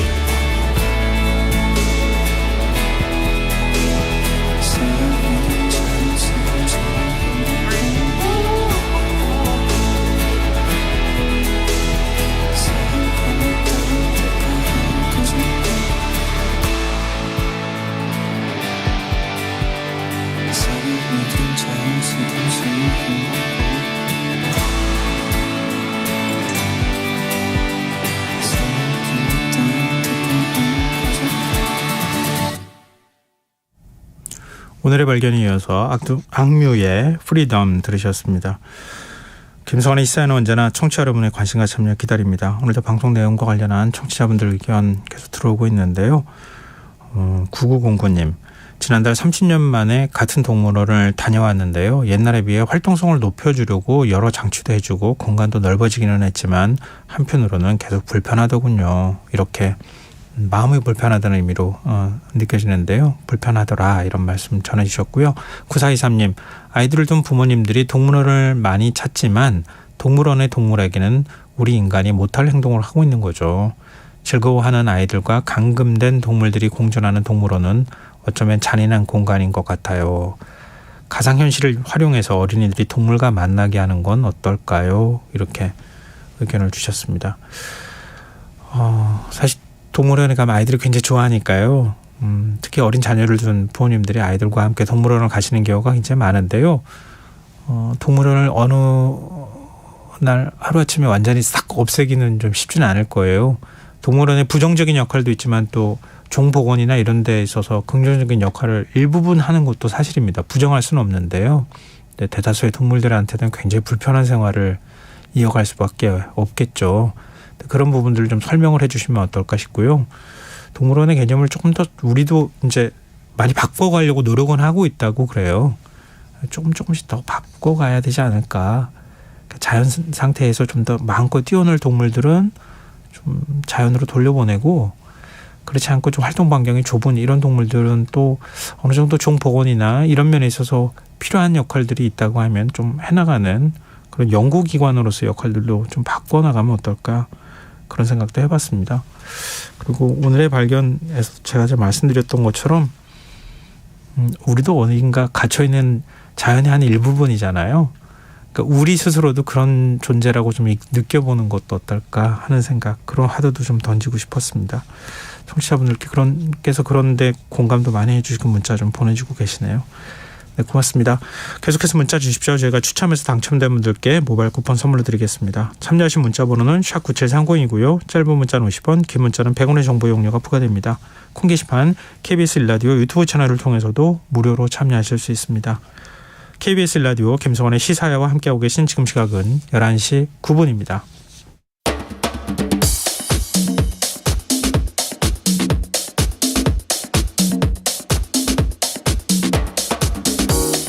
오늘 일어난 세상 곳곳의 소식들 당일 배송으로 전해드립니다. 밤참 뉴스 이영경 뉴스캐스터와 함께하겠습니다. 안녕하세요. 네, 안녕하세요. 네, 보안이 생명은 인천공항에서 입국이 불어대 강제 송환 비행기를 기다리던 외국인 2명이 도주하는 일이 있었습니까? 네, 24일 날 우리나라의 다른 카자흐스탄인들과 함께 인천공항 제2여객터미널을 통해서 입국하려다가 입국 목적이 불분명하다라면서 거절된 2명의 카자흐스탄인이 있었습니다. 네. 그런데 오전에 4시 20분쯤에 활주로 북측에서 같은 국적의 10대 카자흐스탄인과 오늘 이제 이번에 경찰에 검거가 된 카자흐스탄 국적의 20대 남성이 도망을 간 거죠. 네. 외곽 울타리를 넘어서 공항 밖으로 도주한 혐의를 받고 있습니다. 공항에서 공항 울타리 밖으로 넘어간 거예요? 네, 그렇습니다.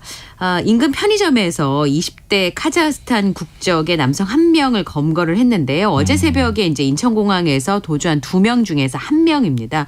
17시간 만에 붙잡혔는데요. 인천공항에서 멀리도 갔습니다. 차로 200km 떨어진 대전 동구에서 도주한 지 17시간 만에 붙잡혔는데요. 네. 편의점에 앉아 있었다고 합니다. 경찰 관계자의 설명으로는 왜 안에 그 의자가 있잖아요. 네. 편의점 내부에. 네. 거기에 앉아 있었고 큰 저항은 없다고 합니다. 그리고 함께 도주했던 이 10대 카자흐스탄인도 뒤쫓고 있는데요. 입국이 거부되니까 출입국 대기실에 나와 있었는데 네. 어제 새벽 2시 40분에 인천공항에 있는 환승구역 내 창문을 열려고 시도를 했고 네. 3시 28분에 창문을 깨고 도망을 쳤습니다. 그리고 활주로를 가로질러서 새벽 4시가 넘어서는 공항 울타리를 넘게 된 겁니다. 공항 보안팀이 있지 않나요? 근데 이게요. 좀 확인을 해보니까 네. 그 분류가 다 따로따로 돼 있더라고요. 출국 대기실은 법무부 관할이고요. 네. 터미널과 외곽 담장과 공항 보안은 지금 말씀하신 것처럼 인천공항의 자회사가 맡고 있습니다. 네. 그리고 공항의 치안과 경비는 인천공항 경찰단이 맡고 있는데 어쨌든 이 2명의 카자흐스탄인은 이 세 기관이 관리하는 구역을 다 넘어서 도주를 하게 된 건데요. 문제는 경찰이 도주 신고를 접수한 게 새벽 4시 34분입니다. 그러면 제가 아까 출입국 대기실을 나와서 네. 창문을 깨고 도망치기 시작한 건 3시 28분이고 네. 도주를 시도한 거는 문을 열려고 시도한 게 2시 40분이에요. 그러니까 법무부 그다음에 인천공항 공항경찰 2시간 가까이 도주 과정을 파악을 전혀 못하고 있었던 상황입니다. CCTV도 있고 다 감시가 이루어지고 있을 텐데. 또 하나는 이 세 기관이 담당이 있다고 말씀드렸잖아요. 네네. 그런데 수사의 협조 과정도 굉장히 우왕좌왕하는 모습이었다고 합니다. 공항에서는요. 도주하고 나서 5시간이 지나서야 경찰에 수색견 탐지를 요청했다고 하는데요. 네. 처음에는 거부가 됐다고 합니다. 왠지 알아보니까 이 수색견들이 시신이나 실종자를 찾는 데 훈련된 수색견이기 때문에 안 된다라고 거부됐다가 거듭된 요청만에 도주 8시간 만에 수색견 2마리를 투입할 수가 있었습니다. 말씀드린 것처럼 지금 이 세 기관이 따로따로 구역을 나눠서 맡고 있는 상황인데요. 네. 지금 얘기 드린 것처럼 심지어는 활주로를 가로질러서 50분에 걸쳐서 도망을 갔는데 그 상황도 파악이 안 됐던 것이고요. 울타리에는 적외선 감시 장비를 포함해서 3중 첨단 보안 시스템이 가동되고 있었습니다. 그런데 보안팀은 센서 경보가 울린 후에야 순찰차를 보냈고 경찰에 통보를 했고 경찰이 CCTV를 그제서야 분석해서 기동대를 투입해서 지금 2사람 중에 1사람을 붙잡은 상황인데요. 나머지 피의자 1명도 CCTV 동성 분석을 통해서 검거하겠다 이렇게 경찰은 입장을 밝혔습니다. 처음에 법무부에서 출국 대기실을 관리하는 거잖아요. 네, 거기서 잡혔어야 되는데. 그 법무부가 잘못한 거네요. 네. 그리고 물론 이제 다른 외곽 경비를 제대로 하지 못한 책임도 그것도 문제가 벗어나긴 있죠. 어렵지만 애초에 놓친 게 기관이 제일 책임이 있는 거죠. 어찌 보면. 어쨌든 도주하고 나서야 뭐 2시간이 넘어서야 상황 파악이 됐으니까. 그러니까 그것 자체가 문제가 아니에요. 도주한 거를 법무부에서 파악했으면은 법무부에서 비상을 걸든 뭘 해서 했었어야죠. 빨리 찾아달라 이렇게 얘기를 했었어야 되는데 네. 법무부 자체가 이미 모르는 상황이었으니까 네. 물론 외곽 경비 제대로 허술하게 못한 기관들도 책임을 져야 되겠지만 네, 그렇습니다.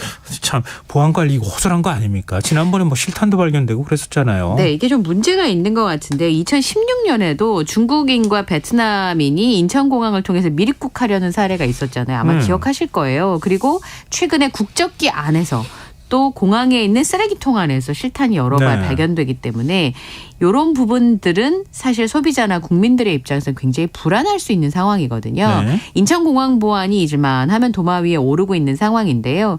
원희룡 국토부 장관이 지난 12일에 보안 실패를 지적을 했습니다. 그리고 김경욱 인천공항공사 차장이 사의까지 표명을 했는데 이번에 이제 도주 사건이 발생을 한 상황인 거잖아요. 네. 위해 물품이 공항 검색에서 발견된 건수도 올해 2달 만에 이미 73건을 넘겼고 작년에도 총칼 실탄이 300여 건 넘게 적발이 됐다고 합니다. 여러 가지 문제가 있겠습니다만 첫 번째 미입국과 관련돼서 작년 8월에 출입국 대기실 운영 주체가 민간에서 국가로 바뀌면서 관리 책임을 서로 떠넘기게 된 것이 문제가 아니냐 이런 지적이 나오고 있는데요. 네. 기존에는 용역업체 직원들이 모두 관리를 했었답니다. 출입국 대기실이. 그런데 출입국 대기실 입실까지는 공항이, 대기실은 법무부가, 탑승부터는 항공사가 관리하는 걸로 작년부터 쪼개져서 관리를 하게 된 거예요. 네. 그러니까 대기실에 나서서 환승구역에 있을 때 아무도 감시하지 않으면서 외국인 2명 유리창을 깨고 도주할 수 있었고 이 문제를 개선하려면 쪼개져 있는 관리 책임을 공사든 뭐 국가든 한쪽으로 일어날 필요가 있다라는 지적이 나오고 있습니다. 네, 알겠습니다. 자, 다음 수로 넘어가 보겠습니다. 대중교통에서 마스크 이제 벗으셔도 됩니다. 되잖아요. 근데 그때도 조금 우려했지만 코로나19 확진자 수 늘어나는 거 아닙니까? 라고 하는 우려의 목소리가 나왔는데 확진자 수가 조금씩 늘어나고 있어요. 이게 어느 정도 관계가 있는지 모르겠네요. 조금 더 지켜봐야 될 것 같은 예상을 전혀 못했던 상황은 아니고요. 어떻게 보면 그럴 수밖에 없는 상황이라고 보여지는데 신규 코로나 확진자 숫자가 오늘 발표된 게 4,204명입니다. 전날이 이제 휴일이었으니까 검사 건수가 좀 두렵겠습니다만 지금 말씀하신 것처럼 지난주에 같은 요일에 비해서도 270여 명이 많은 숫자인데요. 뚜렷하던 감소세가 주춤해지고 있다라고 평가를 할 수가 있겠습니다. 한동안 확산세가 좀 꺾였었는데 지난주부터 소폭 증가하는 흐름을 이어가고 있는 상황인데요. 아무래도 계약했고요. 그리고 대중교통에서 마스크 의무 해제 등이 영향을 준 것으로 보고 있습니다. 근데 이제 늘어나는 건 늘어나는 건데 방역 당국에서 관리가 가능한 수준인가 이게 굉장히 중요한 부분인데 방역 당국에서는 앞으로 이 정도 유행은 관리가 가능한 수준에서 머물지 않겠냐라고 예상을 하고 있습니다. 그리고 또 하나는 지금 일상 회복을 위해서 논의를 지금 진행을 하고 있는 상황이잖아요. 네. 지금 남아있는 게 일부 이제 병원이나 약국에서 마스크를 반드시 써야 된다라고 하는 의무 규정과 그다음에 지금 확진이 되고 나면 7일 동안 격리 의무를 갖고 있는데 그거를 이제 5일로 좀 줄인다거나 그렇지 않으면 없앤다거나 이런 논의들을 지금 하고 있습니다.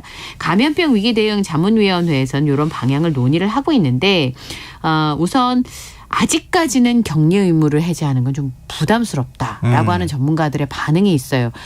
우리가 일상으로 돌아간다고 하더라도 바이러스가 자진해서 물러나 주는 것은 아니기 때문에 그렇죠.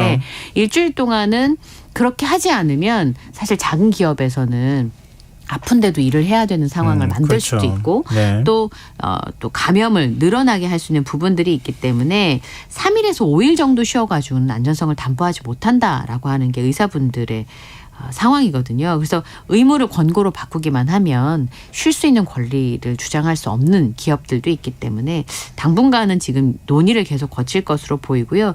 29일에 중대본 회의를 하게 되는데요. 방역 완화 조치와 관련된 구체적인 로드맵은 아마 그때 발표가 될 것 같습니다. 또 우리 근로시간 개편 얘기도 많이 하지만 지금은 이게 일부 시범 실시하고 있는 것으로 아는데 유급 병가 하면은 다 해결이 되는 문제인데 유급 병가를 도입을 안 하고 있잖아요. 그러니까 일부 지금 시범 실시만 하고 있고 사실 코로나 유급 병가 얼마든지 갈 수 있잖아요. 근데 몸이 아파서 쉬는 것에 대해서 그거는 공짜니까 당신 노동 안 하니까 월급 줄 수 없어. 뭐 이렇게 나오는 게 이거보다 근본적으로 문제가 있는 거 아닐까. 네. 그런 게 도입이 되면 이런 걱정을 안 해도 되는 거잖아요. 네. 그런 생각이 문득 드네요. 근데 그 지금 대중교통을 탈 때 마스크 착용 의무가 해제가 됐는데 왜 마스크 판매량은 늘어납니까? 네.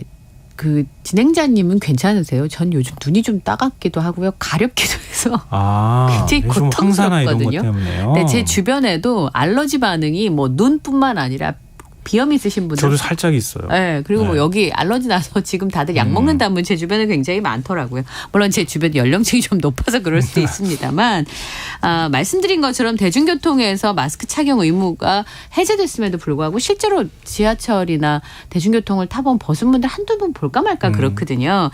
최근에 오히려 마스크 판매량이 늘었다고 합니다. 유통업계 통계를 좀 보니까요. 네. 직전 그러니까 16일부터 19일 대비해서 뭐 20% 늘어난 곳도 있고 한 10% 늘어난 것도 있고 오름세를 기록하고 있습니다.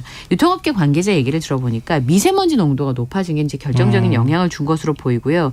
오히려 사람이 밀집한 곳에서 다른 사람은 마스크를 벗을지도 모른다고 생각하니까 본인이 좀 위험하다고 느끼시는 분도 오히려 더 악착같이 마스크를 쓰는 부분들도 좀 있는 것 같아요. 네. 그래서 사람들이 많이 모이는 데 대해서는 면역력이 약하신 분들은 굉장히 예민할 수밖에 없거든요. 그러다 보니까 봄철에 미세먼지 있죠. 코로나가 사람들이 많이 모이고 안 쓰는 사람도 많으니까 나는 써야겠다 하시는 분들도 많고요. 네. 게다가 최근에 독감이랑 감기 환자 엄청 많이 늘었어요. 환절기다 보니까. 맞아요. 네, 그러다 보니까 네. 마스크를 더 쓰시는 분들 어떤 분이 그러더라고요. 3년 동안 쓴 마스크를 벗을 수가 없대요. 습관적으로 자꾸 쓰게 된대요. 자기도 모르게. 저도 항상 사실은 나가서 자유롭게 다닐 수 있는데 왠지 눈치가 보여가지고 손에다 마스크를 끼고 다니게 돼요. 심지어 가방에 여분들 다 들고 계시잖아요. 이제 그런 부분들 때문에 오히려 마스크 판매량은 최근에 늘었다고 하는데요. 미세먼지나 환절기 때문이라면 좀 쓰시는 것도 나쁘지 않을 것 같아요. 저는. 예. 맞습니다. 그또 방역 당국이 개인의 어떤 사람들마다 다 다르잖아요. 그럼요. 상황이. 예. 뭐 감기 걸렸다거나 이럴 경우에는 본인 스스로가 쓰시는 게 좋죠. 예, 아무래도. 예. 네. 자, 지금 여러분께서는 KBS 라디오 김성환의 시사회와 함께하고 계십니다. 밤참에서 계속 이어가겠습니다. 아유, 아마 이 오늘 산불 소식 보고 깜짝 놀라신 분들도 많을 것 같은데 하필 강화도 만이산이에요. 그러니까요. 네. 17시간 만에 지금 진화가 된 상황인데 어제 오후 2시 44분쯤에 강화군 화도면 동막리 만이산에서 산불이 발생을 했습니다. 1,426명의 재난특수 진화대원을 투입해서 17시간 16분 만에 불이 꺼졌는데요. 밤에 여기 이제 그 보물이 있어요. 1963년 1월에 보물로 지정된 신라시대에 지어진 사찰인 정수사가 네. 불 시작된 곳부터 1.2km 떨어진 곳에 그래요? 있어가지고 네. 어쨌든 불이 한때는 요 정수사의 500m 안에까지 들어왔대요. 그러니까 밤에도 밤새 이제 불을 진화를 하면서 여기를 지키려고 굉장히 애를 많이 썼고 밤에 드론을 띄워가지고 네. 화선이 어디까지 왔는지 계속 체크를 하면서 열화상 드론을 투입해서 방화선을 구축을 했습니다. 밤새 이제 산불이 이틀째 진행이 됐으니까 동막리 주민 8분이 마을 회관으로 안전하게 대피하기도 했는데요. 다행히 정수사 법당하고 주변 시설로는 불길이 번지지 않았고요. 현재까지는 인명피해가 없는 것으로 확인이 됐습니다. 그런데 이제 산림 피해 면적은 꽤 큽니다. 네. 축구장 30개 크기. 산림은 22만 제곱미터 가량에 탄 것으로 파악이 됐는데요. 우선 이번에 힘들었던 이유가 두 가지인데 날씨가 우선 너무 건조했기 때문에 네. 산불이 발생할 수 있는 충분한 요인들을 가지고 있었습니다. 게다가 풍속이 초속 11m였어요. 좀 그러니까 굉장히 네. 바람이 많이 불었기 때문에 진화하는데 좀 어려움이 있었고요. 또 여기가 급경사인데다가 맞아요. 거기 화강암으로 되어 있는 산이거든요. 암속지대가 많잖아요. 네. 그러다 보니까 인력과 장비 투입을 하는 것 자체가 쉽지 않은 그런 상황이어서 이번에 불 끄기가 굉장히 어려웠습니다. 어쨌든 오늘 오전 8시쯤에 주불이 정리가 돼서 잔불 정리 작업은 아마 계속될 것 같은데요. 아무래도 건조한 날씨에 불씨가 조금씩만 튀면 다시 살아나기도 하기 때문에 그런 부분들에 있어서 굉장히 어려웠습니다. 여기 관광객이 굉장히 많이 찾는 곳인데 네. 혹시 산불 원인과 관계가 있습니까? 아닙니다. 방화일 가능성은 물론 이제 모든 가능성을 열어놓고 생각해봐야 되겠습니다만 방화 가능성은 크게 높지 않은 것으로 지금 알려지고 있습니다. 모레부터는 아마 국립과학수사연구원과 합동갑식을 벌일 예정이라고 하는데요. 수사 전담팀을 지금 경찰에서는 꾸린다고 하는데 지금 유력하게 알려져 있는 화재 원인은 만이산 초입에 굿땅이 있다고 합니다. 근데 여기서 아무래도 만이산이 좀 약간 신성시 않은 산이잖아요. 그런 부분들이 좀 있잖아요. 여기에 그 굿땅이 있고 굿땅 안에서 전기 합선으로 아마 불이 시작된 것으로 지금 추정이 되고 있는데 여기가 지금 뭐 거의 다 타버려가지고 데크까지 다 무너진 상황인데요. 굿땅 관계자가 재를 버렸다가 불이 났다. 뭐 이런 소문들도 있고요. 그리고 지금 말씀드린 것처럼 전기 합선으로 벌어진 일이다라고 하는 여러 가지 추정들이 나오고 있는데 방화로는 보이지 않습니다만 과실이나 자연 발화였을 가능성도 있기 때문에 모든 가능성을 열어놓고 수사할 예정이라고 밝혔습니다. 네, 합동강식 결과를 좀 지켜보죠. 네. 다음 뉴스로 넘어가 보겠습니다. 배우 유아인 씨 경찰에 출석해 조사를 받았네요. 네, 오늘 오전 9시 30분께 출석을 해서 피의자 신분으로 지금 마치고 9시쯤에 12시간 만에 다시 모습을 드러내게 됐는데요. 유아인 씨는 마약류 4종을 투약한 혐의를 인정하십니까? 라는 질문에 조사에서 제가 말씀드릴 수 있는 사실대로 다 밝혀드렸다. 이렇게 얘기를 하면서 불미스러운 일로 이런 자리에 서서 그동안 저를 사랑해 주신 분들께 큰 실망을 드리게 된 점 깊이 반성한다. 그리고 죄송하다. 이렇게 연이어서 고개를 숙였습니다. 지난달 5일에 귀국을 했는데요. 소변과 모발 채취를 통해서 정밀 감정을 의뢰한 결과 4가지의 마약류 양성 반응을 보였습니다. 그리고 자택 압수수색이 있었고요. 소속사 직원의 매니저 그리고 미국 여행에 동행했던 지인들까지 참고인 조사를 마쳤습니다. 또 상습적으로 프로포폴을 투약한 것으로 알려진 해당 병원과 관계자들을 조사를 했는데요. 12시간 정도 조사를 진행을 했고요. 원래는 유아인 씨가 24일 날 소환 조사를 할 것으로 알려졌었는데 언론에 이 사실이 알려지면서 사실상 공개 소환이 돼서 출석 일자를 조정을 요청했다. 그래서 한 차례 연기한 바가 있습니다. 2019년에 법무부 훈령으로 포토라인을 세우지 못하게 되어 있잖아요. 일부 보도를 보면 비공개 소환을 해달라고 요구를 했었는데 이게 일각에 의하면 소환 일정 정보가 새어나갔다라는 얘기가 있었습니다. 그래서 한 차례 연기를 했고요. 그렇지만 그래도 회피한다거나 조사를 그렇지 않으면 수사를 미루려고 하는 시도가 아닌가 이런 의심을 살 수도 있기 때문에 주말이 지나자마자 바로 출석한 것으로 보입니다. 유아인 씨가 초호화 변호인단을 꾸렸어요? 네. 마약통 검사도 포함되어 있다는 얘기가 있네요. 네. 이 유아인 씨가 대한민국의 대표 마약 수사 전문검사 출신이라고 하는 박성진 변호사를 포함한 변호인단을 선임하면서 화제를 모았었는데 이 박성진 변호사가 아마 기억하실 것 같은데요. 2013년에 이승연 씨 배우, 박시연 씨, 장미래 씨가 연루됐던 프로포폴 불법 투약 사건을 담당했던 검사입니다. 뭐 이전에는요.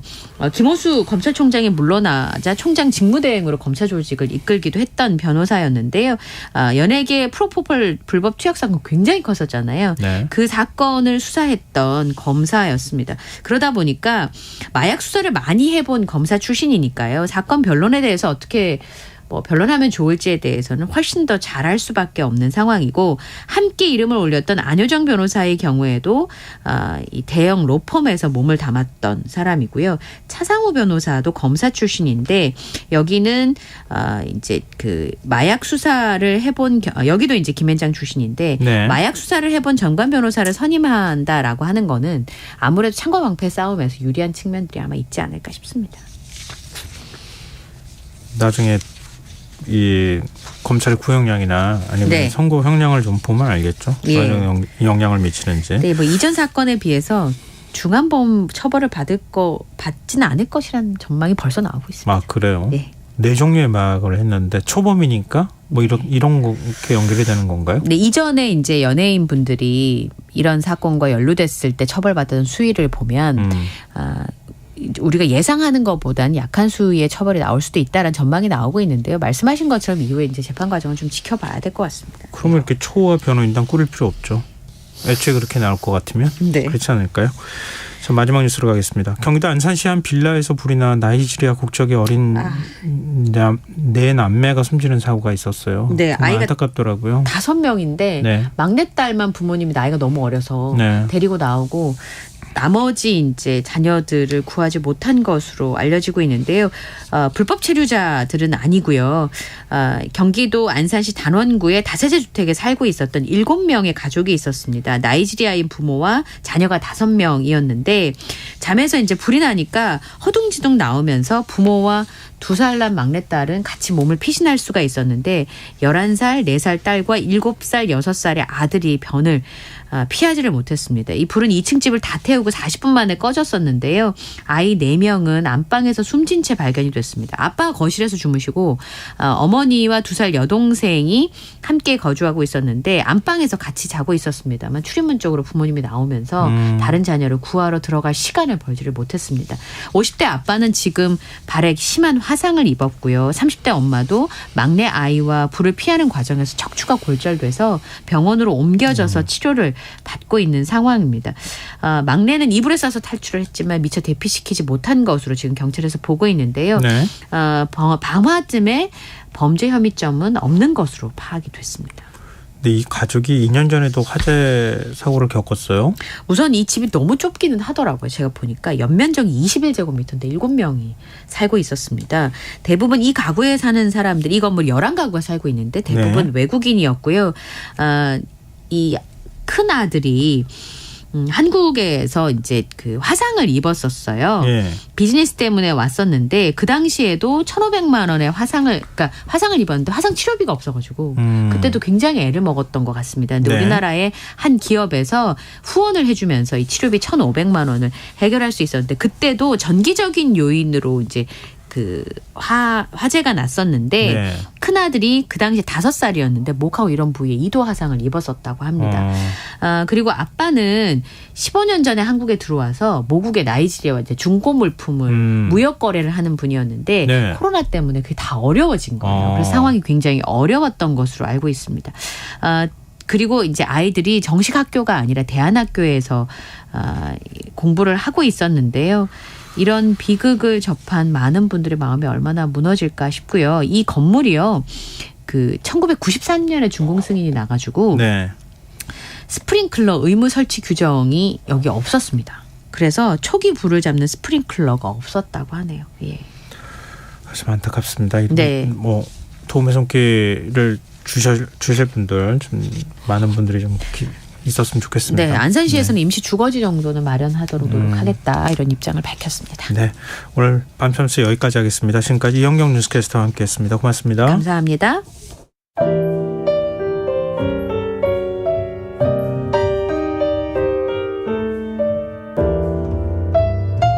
내일의 품격 김성환의 시사야에서 챙겨가세요. 하루를 마무리하는 시간 꺼내보는 당신의 지식 창고 KBS 1라디오 김성환의 시사야.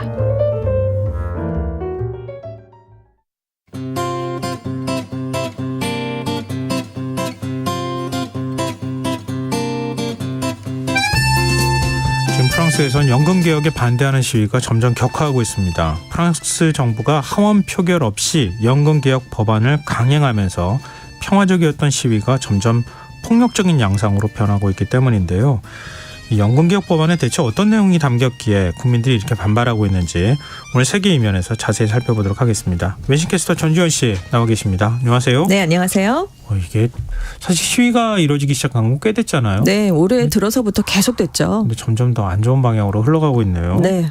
요즘 의회 동의 없이 입법을 한다고 하는데 이게 어떻게 가능한 겁니까? 그러니까 공화당 상원 의원들이 17일에 상원 표결을 했을 때는 다 찬성표를 던져줬는데 네. 하원에서 이제 투표를 오후에 하기로 했는데 일부 공화당 의원이 이렇게 법안 표결에 참여하지 않거나 반대하겠다 이런 뜻을 나타냈다고 합니다. 네. 그러니까 표결로 해서는 통과가 되지 않을 것 같았던 거예요. 그래서 마크롱 대통령이 전격적으로 헌법 49조 3항이라는 걸 발동해서 예. 정부가 단독으로 입법하는 방법을 택했습니다. 그런데 이 헌법 49조 3항이라는 게 정부가 긴급한 상황에서는 의회가 동의를 해주지 않아도 입법을 정부 혼자 가능하게 하는 그런 내용인 거예요. 그러니까 의회 표결이란 절차를 통하지 않고도 정부 법안을 의회에서 채택한 것으로 일단 간주를 하고 내각이 여기에 대해서 책임을 지는 그런 시스템입니다. 네. 그래서 그 국무회의를 통과한 법안을 총리의 책임 아래 입법을 할 수가 있게 되는 건데 다만 의회가 이때 내각에 대한 불신임안을 제출해서 이게 통과가 되면 그 내각은 해산이 돼야 되고요. 그 법안은 무효가 되는 그런 내용을 담고 있는 법안입니다. 조항입니다. 과거에 우리나라에서 독재 시절에 비상조치법 네. 이렇게 발동하는 거랑 좀 비슷한 것 같은데요. 우리도 사실은 이런 방식으로 견제를 하잖아요. 네네. 근데 프랑스도 비슷한 역사를 갖고 있는 겁니까? 그렇습니다. 2차 대전이 끝난 뒤에 이제 4공화국이 수립이 됐었는데 그때 양원제에 기반한 의원 내각제를 채택했어요. 네. 근데 아무래도 전후니까 사회적 이념적으로 혼란이 굉장히 심했거든요. 그리고 군소정당이 난립을 했습니다. 당연히 의회가 조각조각 분열이 됐겠죠. 네. 그래서 정당 간에 이제 이합 집산이 수시로 이루어졌는데 그때마다 입법 기능이 좀 마비가 됐던 거예요. 왜냐하면 이렇게 이때는 해줬다가 저때는 했다가 이렇게 반대가 심하니까 통과되는 일도 별로 없고 네. 그래서 현재 같은 강력한 대통령제를 기반으로 해서 총리가 행정부를 책임지고 이끄는 이원 집정부제의 제5공화국이 등장을 했는데요. 이때 이제 이 법안을 만든 겁니다. 의회가 분열이 돼서 기능을 다하지 못하는 일이 많았으니까 네. 정부가 단독으로 입법을 할 수 있도록 49조 3항이라는 걸 헌법에 만든 겁니다. 과거에도 발동된 적이 있습니까? 그렇습니다. 58년에 이제 이 헌법이 만들어졌고요. 예. 그동안 55개 법안에 대해서 100번이 발동이 된 적이 있습니다. 네, 그렇습니다. 최근 사례는 2016년에 노동법을 개정했을 때 사례가 좀 유명했는데요. 네. 당시에 올랑드 대통령이 주 35시간 노동제를 폐기하고요. 주당 최장 근무 시간을 46시간까지 늘릴 수 있게 하는 법안을 추진했습니다. 네. 그리고 일요일 영업이 안 됐는데 이것도 완화를 좀 시켰고 기업이 직원 고용이나 해고를 더 쉽게 할 수 있도록 하는 내용을 담은 거예요. 그런데 예. 이게 의회 상원 하원에서 다 계속 부결이 되니까 예. 당시에 이제 마니엘 발스 총리가 3번에 걸쳐서 이 조항을 발동했던 적이 있었습니다. 주당 46시간? 네. 그게 많이 네. 들어오시죠. 그리고 이제 일요일 영업 그때 여기는 완전히 쉬는 날이었는데 이때도 이제 마트들이 영업을 할 수 있게 하고 뭐 그런 것들이 이때 도입이 되면서 그때 프랑스 사회에서 굉장히 큰 혼란, 동요 같은 게 일었던 적이 있습니다. 네. 내각 불신임안이 왜 부결됐을까요? 프랑스 정부가 이제 하원 표결을 건너뛰고 이렇게 연금 개혁 법안을 강행하니까 네. 이렇게 야당들이 일제히 보른 총리 내각에 대해서 불신임안을 제출한 거예요. 네. 그런데 하원에 지금 야당 의석이 절반이 넘습니다. 그러니까 모든 야당이 다 불신임안에 찬성표를 던지면 이 법안을 통과시킬 수가 없는 게 이제 가능했던 거예요. 시나리오상. 네. 근데 20일에 표결을 했는데 9표 차로 부결이 됐습니다. 그래서 공화당이 역시 이제 연금 개혁안에 우호적인 입장을 보였던 당이기 때문에 네. 불신임안을 아예 제출을 하지 않았었어요. 왜냐하면 공화당은 내각이 붕괴돼서 좀 혼란이 오는 점, 연금 개혁안이 폐기되는 건 원하지 않았던 것으로 알려졌습니다. 그래서 결국 불신임안이 부결됐으니까 이 연금 개혁 법안은 하원을 통과한 효력을 갖게 된 상황입니다. 그리고 이제 입법 절차는 끝났으니까요. 이제 헌법재판소 격인 헌법위원회 심의, 대통령 서명만을 남겨뒀는데요. 일단 헌법위원회가 대통령 서명으로 공포되기 전에 이 법령이 합법적인지 이걸 심사하는 그런 절차가 지금 있어요. 있습니다. 이 심리가 최대 한 3개월까지도 걸릴 수 있다고 해요. 네. 그러니까 이게 정말 길어지면 6월 이후에나 법안을 공포하는 게 가능해지게 됩니다. 그런데 지금 헌법위원회 위원이 9명인데요. 예. 친여 성향 위원이 최대 7명까지로 분류가 될 수 있어요. 그래서 이게 부결될 가능성은 좀 높지 않다 이런 얘기가 나오는데 그런데 만약에 여론이 심상치 않으면 예. 또 모른다 이런 반론도 지금 만만치가 않습니다. 그래서 극우 정당인 국민연합의 르펜 대표는 국민투표를 해야 된다. 국민들이 너무 반대를 하니까요. 근데 이제 국민투표를 붙이려면 헌법위원회가 판단을 내린 뒤에 유권자의 10% 한 487만 명이거든요. 네. 이 사람들이 지지를 해야 됩니다. 그리고 국민투표에 붙일지 말지는 대통령이 최종적으로 결정권을 갖고 있거든요. 그러니까 마크롱 대통령은 절대 하지 않겠죠. 네. 그래서 이 국민투표로 저지하기는 현실적으로 쉽지 않은 상황입니다. 뭐 마크롱 대통령은 네. 전혀 뭐 뜻을 굽힐 의지가 없어요. 없습니다. 네. 네. 강경하죠. 네. 근데 연금제도 자신이 이렇게 확신에 찬 네. 어떤 개혁안이라고 생각하는 이유가 뭡니까? 일단 이번이 처음이 아니죠. 지난번에 1차 집권을 했을 때도 네. 연금 개혁을 시도를 했었는데 그때 노란조끼 시위가 대대적으로 일어나면서 예. 물러나고 결국 관철을 시키지 못한 적이 있어요. 뭐 코로나19도 같이 왔었고요. 근데 이제 개혁을 하지 않았을 때 예상되는 경제적, 재정적 위험이 너무 크다라면서 재선을 도전할 때부터 다시 한번 이 연금 제도를 개혁하겠다는 공약을 내세웠었습니다. 지금 프랑스 연금 재정 상황이 어떠냐면 올해부터 우리 돈으로 2조 5천억 원 정도 적자로 돌아서게 되고요. 네. 이게 2030년이 되면 한 19조 원까지 적자가 늘고 2050년이 되면 61조 원 적자로 확대된다. 이런 전망들이 지금 나오고 있어요. 예. 네, 프랑스인의 기대 수명이 2019년에 82.5세였는데 계속 늘어나는 추세입니다. 그러니까 지금 62세가 은퇴 연령이거든요. 네. 그러니까 은퇴 후에 한 평균 20년 정도 연금을 수령하고 있는데 이게 독일이나 스페인 같은 이웃 유럽 국가들보다 2 내지 5년 정도 연금 수령하는 기간이 훨씬 더 길다. 이런 얘기가 나오고 있어요. 근데 문제는 여기도 고령화가 심각하고 저출산이라는 점입니다. 네. 그러니까 연금을 받을 사람은 늘어나는데 연금 재정에 기여하는 사람들이 계속 줄어든다라는 게 지금 문제가 되고 있어요. 그래서 1960년에는 연금 수혜자 1명당 연금 기여자가 4명 정도였는데 이게 2022년 현재는 1.7명으로 떨어졌고요. 2040년이 되면 또 1.5명으로 더 낮아질 것으로 지금 예상이 되고 있습니다. 뭐 그런 얘기 하잖아요. 뭐랄까요? 한 명 반이 네. 그러니까 2명이 조금 안 되는 사람이 네네네. 한 명을 부양하는 그렇죠. 이런 시대가 된다는 네, 거잖아요. 그렇습니다. 근데 이게 문제는 출산율이 떨어지면 떨어질수록 그 숫자는 훨씬 더 내려가게 되니까 한 명이 한 명을 부양하고. 네. 그러다가 또 안 될 수도 있고 그런 얘기도 있고. 그러니까 지금 프랑스가 매년 연금에 지출하는 돈이 이미 국내 총 생산의 15.9%에 달하고 있거든요. 이게 유럽연합 평균 13.6%보다 2.3%포인트가 높습니다. 네. 그러니까 마크롱 대통령의 주장은 이렇습니다. 연금에 이렇게 재정을 퍼부으면 교육과 의료 부분에 쓸 돈이 크게 줄어든다. 그래서 이 한정돼 있는데 국가의 부라는 건 이게 은퇴자 연금에 다 몰아주면 젊은 세대는 불공정하다. 이런 얘기를 지금 펴고 있어요.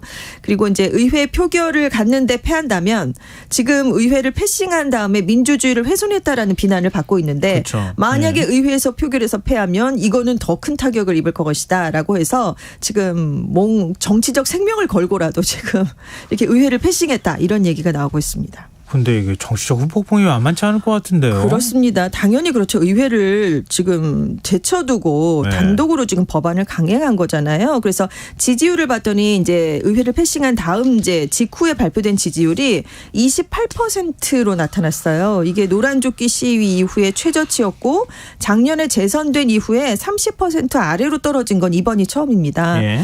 근데 이제 물론 재선 당시 공약이었으니까 자기가 했던 약속은 지킬 수가 있게 됐죠. 하지만 민주적 절차를 건너뛰었습니다. 정치적 후폭풍이 그렇죠. 크기 때문에 네. 일부에서는 이건 이익보다 손해가 더 큰 승리를 거뒀다라는 평가가 나오고 있어요.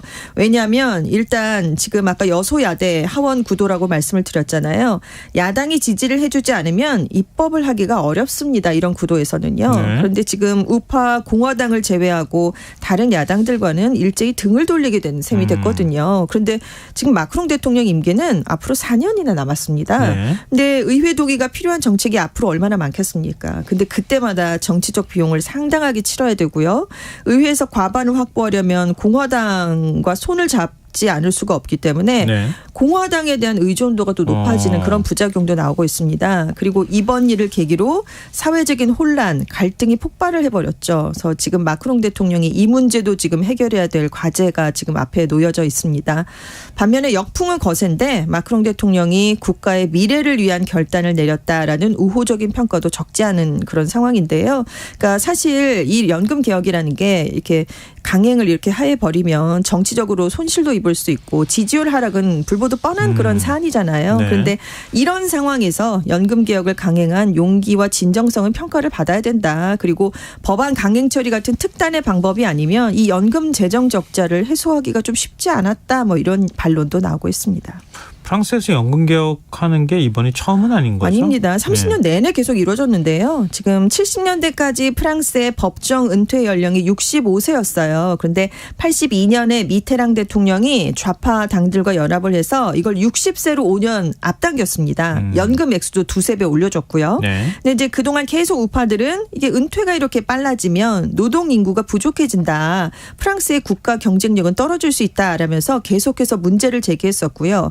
이후에 시라크, 사르코지 같은 우파 대통령들이 여러 번 대대적으로 연금 개혁을 시도를 했습니다. 그런데 국민들이 그때마다 저항을 많이 했어요. 그래서 결국 정년을 좀 늦추긴 했는데 60세에서 62세로 그러니까 지금 62세잖아요. 이때 2년이 늦춰졌고 연금 기여 기간을 늘리는 좀 소규모의 개혁만을 이루게 됐는데 마크롱 대통령은 연금 재정이 갈수록 악화되는 걸 이 정도로는 막지 못하니까 연금 개혁을 더 대대적으로 추진을 해야 된다라면서 올해 말까지 이걸 꼭 해야 된다라는 입장을 보이고 있습니다.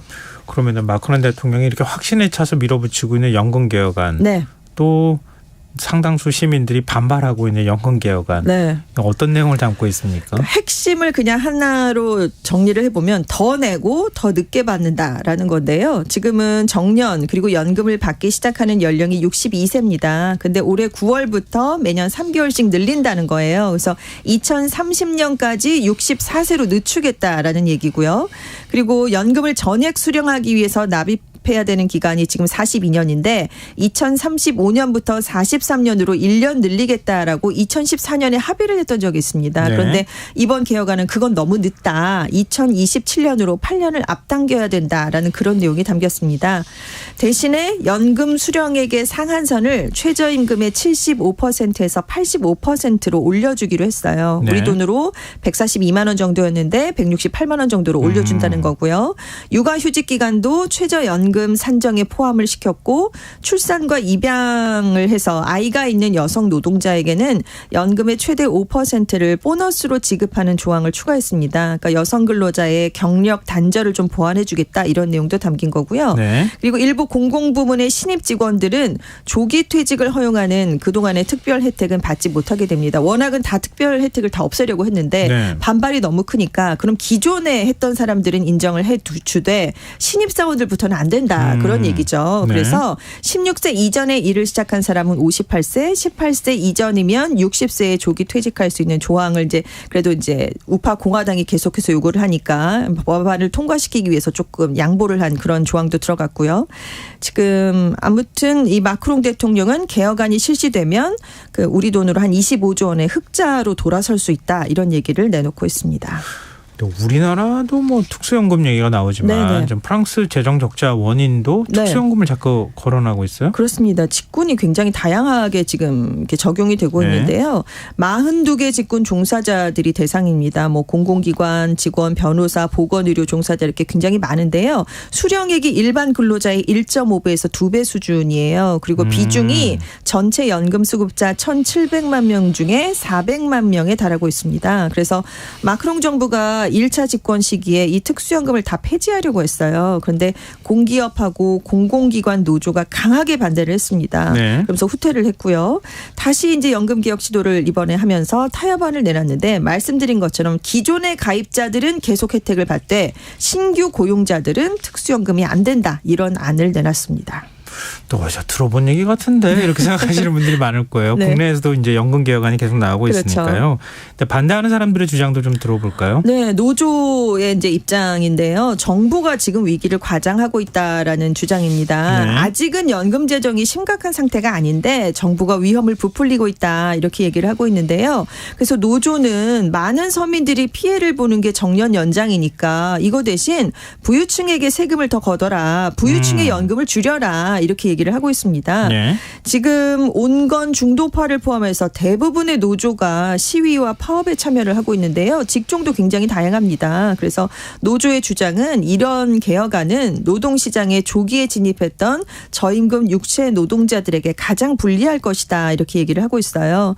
지금 최근에 여론조사를 해보면 프랑스 국민의 3분의 2가 이 연금 개혁안에 반대를 하고 있고요. 네. 파업과 시위를 지지하는 것으로 나타나고 있습니다. 프랑스인들이 연금 문제 이렇게 민감하게 받아들이는 이유가 있을까요? 그 프랑스에서 연금 제도라는 게요. 노동 인구가 퇴직 의무를 의무적으로 부양을 하고 은퇴를 하면 내가 그 수혜를 받는 일종의 세대 간 연대라고 여겨지고 있다고 합니다. 네. 그러니까 직업이나 소득에 상관없이 누구나 품위 있는 은퇴를 할 수 있도록 보장하는 사회보장제도의 기본이다. 이런 인식이 좀 강하다는 건데요. 네. 그래서 지금 사실 이렇게 연금 개혁을 한다고 하면 중장년층, 그러니까 은퇴를 앞둔 사람만 지금 반대를 하고 청년 세대는 찬성을 할 것 같지만 청년 세대도 지금 나중에 내가 받아야 되는데 라면서 연금 개혁에 지금 반대를 하고 있는 입장이고요. 네. 그리고 연금하고 은퇴 이후의 삶이 프랑스인의 국가적 정체성과 관련됐기 때문이다. 이런 분석도 있는데요. 프랑스는 다른 나라보다 유독 워라밸을 좀 중요하게 여기는 것으로 네. 알려져 있거든요. 네. 그래서 은퇴에 대한 애착이 굉장히 강합니다. 그런데 그동안의 역사, 정체성, 어렵게 얻은 사회적 권리, 노동 권리에 대한 자부심하고 관련이 있다. 이런 분석이 나오고 있습니다. 자부심, 품위 이런 네. 얘기까지 나오는 걸 보니까 네. 프랑스 연금 제도가 굉장히 잘 되는 모양이죠. 그러니까 연금의 소득 대체율이 74%예요. 네. 근데 다른 국가랑 비교를 해보면 독일은 48%고요. 영국은 28%니까 예. 그거보다는 굉장히 많이 보전을 해주고 있는 그러네요. 셈이죠. 경제협력개발기구 평균이 62%고 유럽연합 평균도 64%인데 이거보다도 프랑스가 훨씬 높습니다.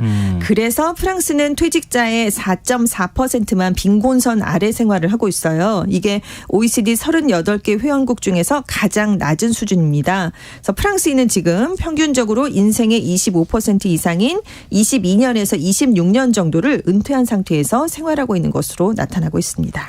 젊은 층이 연금 개혁에 반대하는 이유는 뭐예요? 노동시장 환경이 지금 굉장히 빠르게 변하고 있잖아요. 예전 세대에 비해서. 그래서 이렇게 연금 개혁안이 지금 바뀌면 내 삶이 더 불안해진다라고 지금 생각을 하고 있다고 합니다. 왜냐하면 온전하게 연금을 받으려면 이렇게 의무적으로 꼭 일을 해야 되는 시간이 42년에서 43년으로 이제 늘어나는 거거든요. 네. 근데 지금 젊은 층은 취직하기 어려우니까 석박사 과정을 밟는 경우가 많아요. 노동을 할 수 있는 기간이 짧아져 있습니다. 그리고 이제 정규직보다 계약직이 많거든요. 그러니까 은퇴 연령인 64세가 돼도 이 연금 가입 기간이 43년을 채우지 못할 수 있다라는 불안감이 높아진다는 겁니다. 네. 이렇게 가입 기간을 다 못 채우면 연금 수령액은 줄어들 수밖에 없거든요. 그러니까 내 노후가 좀 불안해지는 게 아니냐. 그리고 연금을 그럼 더 받으려고 신체적 정신적 능력과 관계없이 내가 억지로 더 일을 해야 되는 게 아니냐. 이걸 지금 우려해서 반대하고 있다고 합니다. 지금 노년 세대의 미래가 나의 미래다. 네.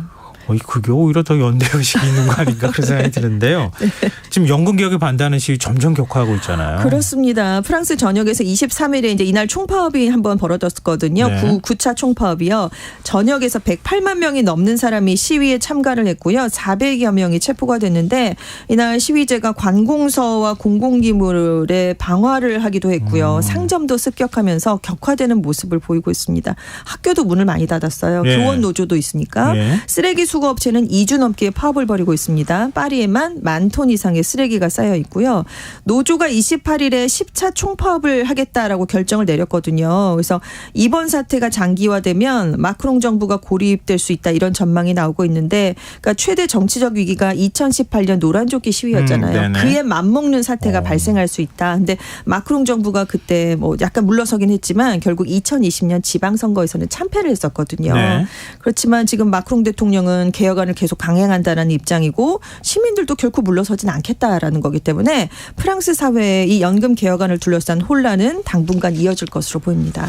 우리도 연금 개혁안이 나올 예정이기 때문에 네네. 좀 예의주시하면서 지켜봐야 될 것 같습니다. 그렇습니다. 자, 지금까지 세계일면 외신캐스터 전주현 씨였습니다. 고맙습니다. 네, 감사합니다. 김성환의 시사함으로 순서 여기서 마칩니다. 모바일 쿠폰 당첨자는 홈페이지 공지사항에서 확인하실 수 있습니다. 지금까지 시사평론가 김성환이었습니다. 고맙습니다.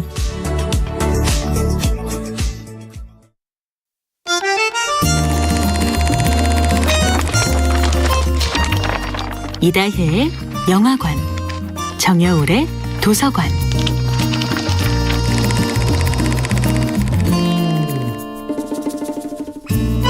안녕하세요. 여러분과 아름답고 풍요로운 책 이야기를 나누고 있는 작가 정여울입니다. 이번 주에 함께하는 작품은 김서영의 프로이트의 환자들입니다. 우리는 가끔 마음과 다른 행동을 하고 억지로 해야 하는 일들에 숨이 막히고 진심을 숨겨야 하는 경우가 있지요. 프로이트는 아주 작은 틈새만 있으면 그 틈으로 우리의 진심이 반드시 드러난다고 말합니다. 숨겨야 하는 진심과 어쩔 수 없이 해야 하는 행동 사이, 그 틈새로 튀어나오는 인간의 마음을 공부하는 것이 바로 정신분석입니다. 거짓말을 할 줄 모르는 인간의 무의식과 달리 인간의 의식은 각종 사회적 가면을 쓰는 데 익숙합니다. 사회생활을 잘하는